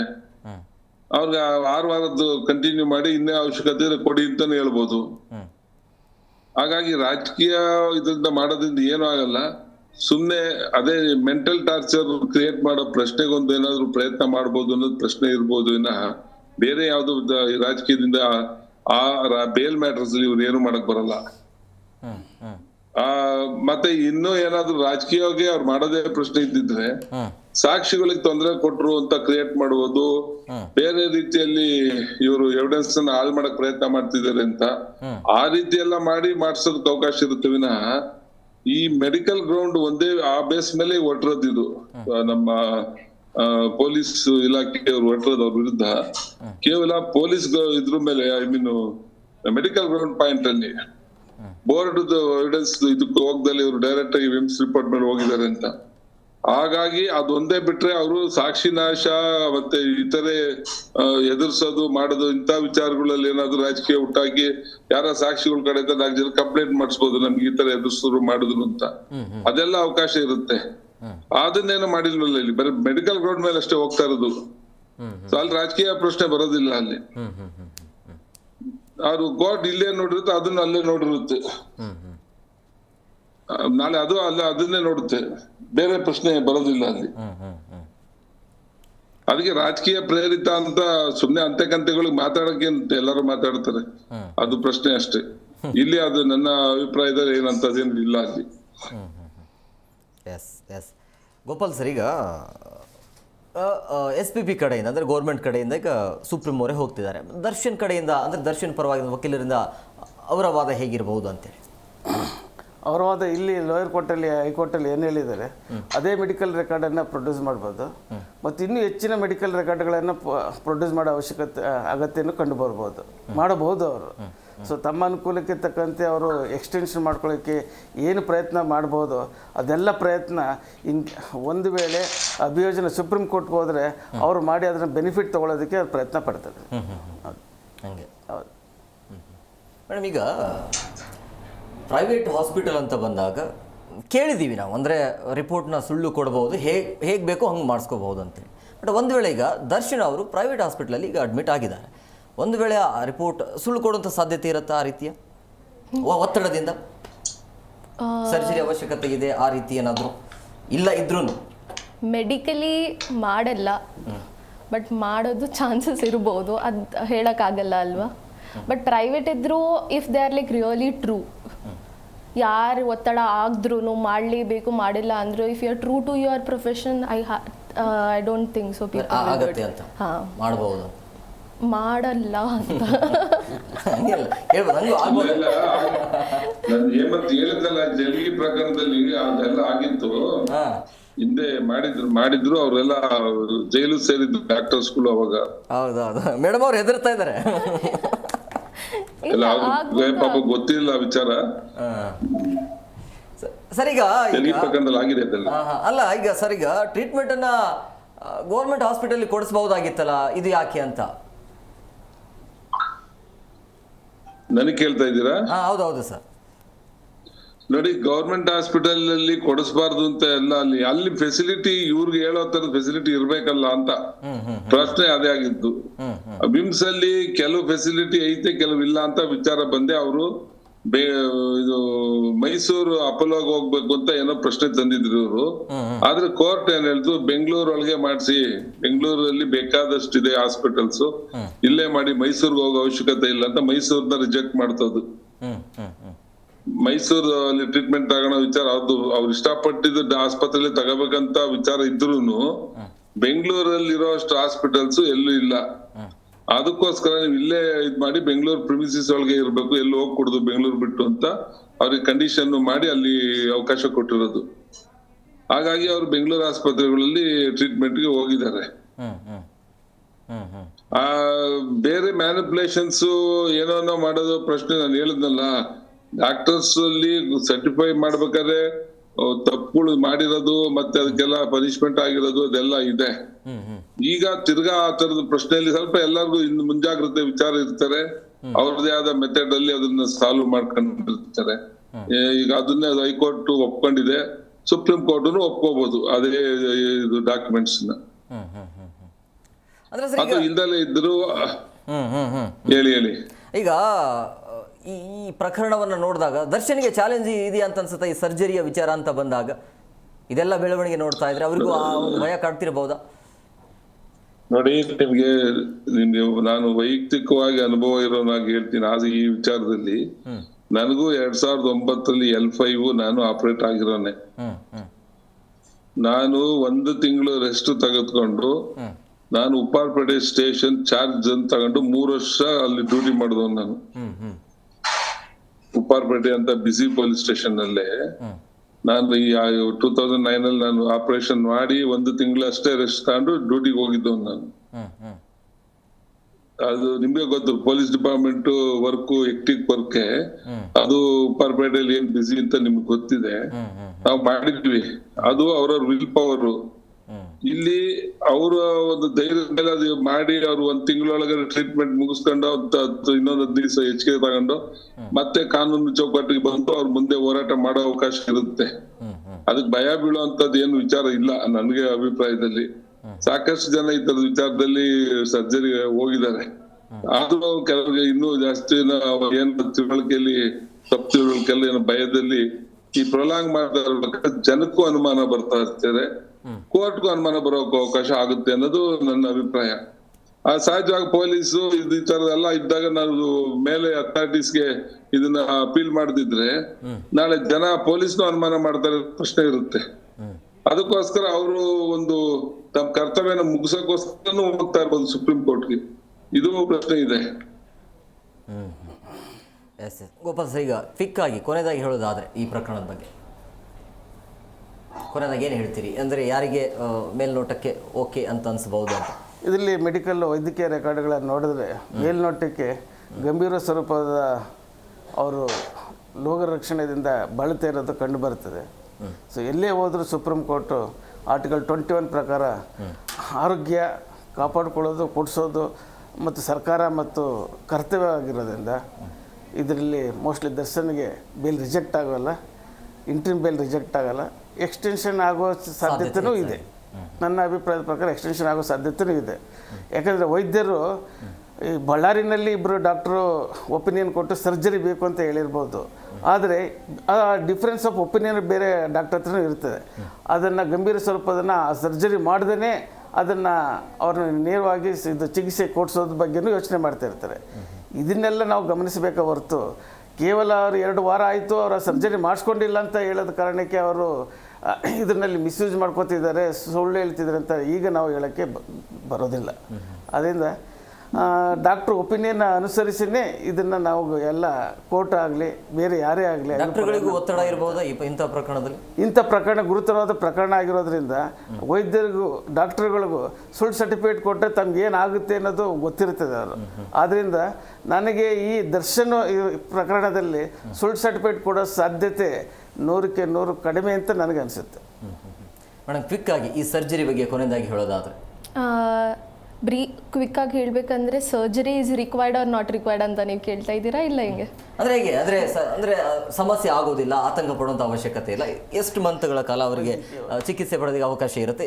ಯಾವಾಗ ರಿಕವರಿ ಆಗಬಹುದು ಅಂತ? ರಿಕವರಿ ಅವ್ರು ಇವಾಗ ಎಷ್ಟು ಕನ್ಸಿಸ್ಟೆಂಟ್ ಆಗಿ ಟ್ರೀಟ್ಮೆಂಟ್ ತಗೋತಾ ಇದ್ದಾರೆ, ಫಿಸಿಯೋಥೆರಪಿ ತಗೋತಾ ಇದ್ದಾರೆ, ಇಲ್ಲ ಸರ್ಜಿಕಲ್ ಸೈಡ್ ತಗೋತಾ ಇದ್ದಾರೆ. ಇವಾಗ ಬರೀ ಫಿಸಿಯೋಥೆರಪಿ ತಗೋತಾ ಇದ್ರೆ ಮಿನಿಮಮ್ 1 to 2 months ತಗೊಂಡು ಅದಾದಮೇಲೆ ಕ್ಯೂರ್ ಆಗಿಲ್ಲ ಅಂದರೂ ನಾವು ಸರ್ಜಿಕಲ್ ಪ್ರೊಸೀಜರ್ ಮಾಡಲೇಬೇಕು. ಅದು ಸರ್ಜಿಕಲ್ ಪ್ರೊಸೀಜರ್ ಆದಮೇಲೆನೂ ಸೇಮ್ 1 to 2 months ಗ್ಯಾಪ್ ಬೇಕು. ಇವಾಗ well and good surgical procedure requirement ಇಲ್ಲ, ಬಟ್ ಬರೀ ಫಿಸಿಯೋಥೆರಪಿಯಿಂದಾನೇ ಕ್ಯೂರ್ ಆಗುತ್ತೆ ಅಂದ್ರೂ 1 to 2 months ಮಿನಿಮಮ್ ಬೇಕಲೇಬೇಕು. ಸಮಸ್ಯೆ ಇಲ್ಲ ಅಂತ ಹೇಳ್ತಾರೆ. ಲೋಕೇಶ್ವರ್ ಸರ್, ಒಂದೇ ವಾಕ್ಯದಲ್ಲಿ ಹೇಳೋದಾದ್ರೆ ಈ ಕೇಸ್ ಬಗ್ಗೆ ಏನು ಹೇಳ್ತೀರಿ? ಬೇರೆ ಯಾವುದೇ ರಾಜಕೀಯ ವಿಚಾರ ಇದ್ರಲ್ಲಿ ತರೋ ಅವಶ್ಯಕತೆ ಇಲ್ಲ. ಪೊಲೀಸ್ ಡಿಪಾರ್ಟ್ಮೆಂಟ್ ಇದು ಕಂಪ್ಲೀಟ್ ಆಗೋವರೆಗೂ ಅದನ್ನ ವಾಚ್ ಮಾಡಿ ಏನೇನಾದ್ರೂ ತಪ್ಪುಗಳು ಆಗದಂಗೆ ಆರೋಪಿತನಿಗೆ ಶಿಕ್ಷೆ ಆಗ್ಲೇಬೇಕು ಅನ್ನೋ ಉದ್ದೇಶ ಮತ್ತು ಯಾವುದೇ ರೀತಿಯ ಒಂದು ತಪ್ಪಿಸ್ಕೋಬಾರ್ದು ಒಂದೇ ಕಾರಣಕ್ಕೋಸ್ಕರ ಈ ರೀತಿಯ ಪ್ರಯತ್ನಗಳನ್ನ ಮಾಡಿ ಆರೋಪಿತರಿಗೆ ಒಂದು ಒತ್ತಡ ನೀಡಲೇಬೇಕಾಗುತ್ತೆ. ನಾವು ಆ ಕೆಲಸನ ಮಾಡ್ತಾ ಇದೆ ಅಂತ ನನ್ನ ಅಭಿಪ್ರಾಯ. Yes, okay sir, thank you very much 3 ಜನಕ್ಕೂ ಇಷ್ಟೊತ್ತು ಕಾರ್ಯಕ್ರಮಕ್ಕೆ ಜಾಯ್ನ್ ಆಗಿದ್ದಕ್ಕೆ. Yes, thank you. ನೋಡಿದ್ರಲ್ಲ ವೀಕ್ಷಕರು, ಈಗ ದರ್ಶನ್ಗೆ ಸಂಕಷ್ಟ ಇದೆ. ಈಗ 6 ವಾರಗಳ ಕಾಲ ಅವರಿಗೆ ಅವಕಾಶ ಇದೆ ಹೊರಗಡೆ ಇರೋದಕ್ಕೆ, ಅದು ಮೆಡಿಕಲ್ ರಿಪೋರ್ಟ್ ಮೇಲೆ. ಈಗ ಇದ್ದಕ್ಕಿದ್ದಾಗೆ ಪೊಲೀಸರಿಗೆ ಅನುಮಾನ ಬಂದಿದ್ದು ಅದು ಎಲ್ಲ ಫೇಕ್ ಅಂತ ಅನಿಸಿರ್ಬಹುದೇನೋ ಗೊತ್ತಿಲ್ಲ, ಅಥವಾ ಈ ಚರ್ಚೆ ಏನಾಗ್ತಾ ಇದೆಯಲ್ಲ ರಾಜಕೀಯ ಪ್ರೇರಿತ ಅಂತೇಳಿ, ಈ ಪ್ರಕರಣದಲ್ಲಿ ಅದು ಬರೋದೇ ಇಲ್ಲ. ಒಂದು ವೇಳೆಗೆ 1-2 ದಿನದ ಒಳಗೆ ಹೈಕೋರ್ಟ್ಗೆ ನೋಟಿಸ್ ಕೂಡ ಹೋಗುತ್ತೆ. ಅಂದರೆ ಅಲ್ಲಿ ಮೆಡಿಕಲ್ ರಿಪೋರ್ಟನ್ನು ಕೂಡ ಸಲ್ಲಿಸಲಾಗುತ್ತೆ, ಚಿಕಿತ್ಸೆಯ ಅವಶ್ಯಕತೆ ಇದೆಯಾ ಇಲ್ಲ ಅನ್ನೋದ್ರ ಬಗ್ಗೆ. ಅದರ ಬಗ್ಗೆ ಮಾತ್ರ ದರ್ಶನ್ ಅವರ ಬೇಲ್ ಭವಿಷ್ಯ ನಿರ್ಧಾರ ಆಗುತ್ತೆ. ಅದು ಎಕ್ಸ್ಚೇಂಜ್ ಆಗಬಹುದು, ಯಾಕಂದರೆ ಒಂದು ವೇಳೆ ಸರ್ಜರಿ ಆಯಿತು ಅಂದರೆ 2-3 ತಿಂಗಳ ಕಾಲ ಅವಕಾಶ ಇರುತ್ತೆ, ಬಹುಶಃ ಕೊಡಬಹುದು. ಸೊ ನೋಡೋಣ ಮುಂದಿನ ದಿನಮಾನಗಳಲ್ಲಿ ಈಗ ತೆಗೆದುಕೊಂಡು ನಿರ್ಧಾರ ಎಷ್ಟರ ಮಟ್ಟಿಗೆ ಅದು ಎಲ್ಲಿಯ ತನಕ ಹೋಗುತ್ತೆ ಅಂತೇಳಿ. ಇದಾಗಿತ್ತು ಇವತ್ತಿನ ವಿಶೇಷ. ಮತ್ತಷ್ಟು ಅಪ್ಡೇಟ್ಸ್ಗಾಗಿ ನೋಡ್ತಾ ಇರಿ ಜಿ ಕನ್ನಡ ನ್ಯೂಸ್. ಸತ್ಯವೇ ಸುದ್ದಿಯ ಜೀವಾಳ.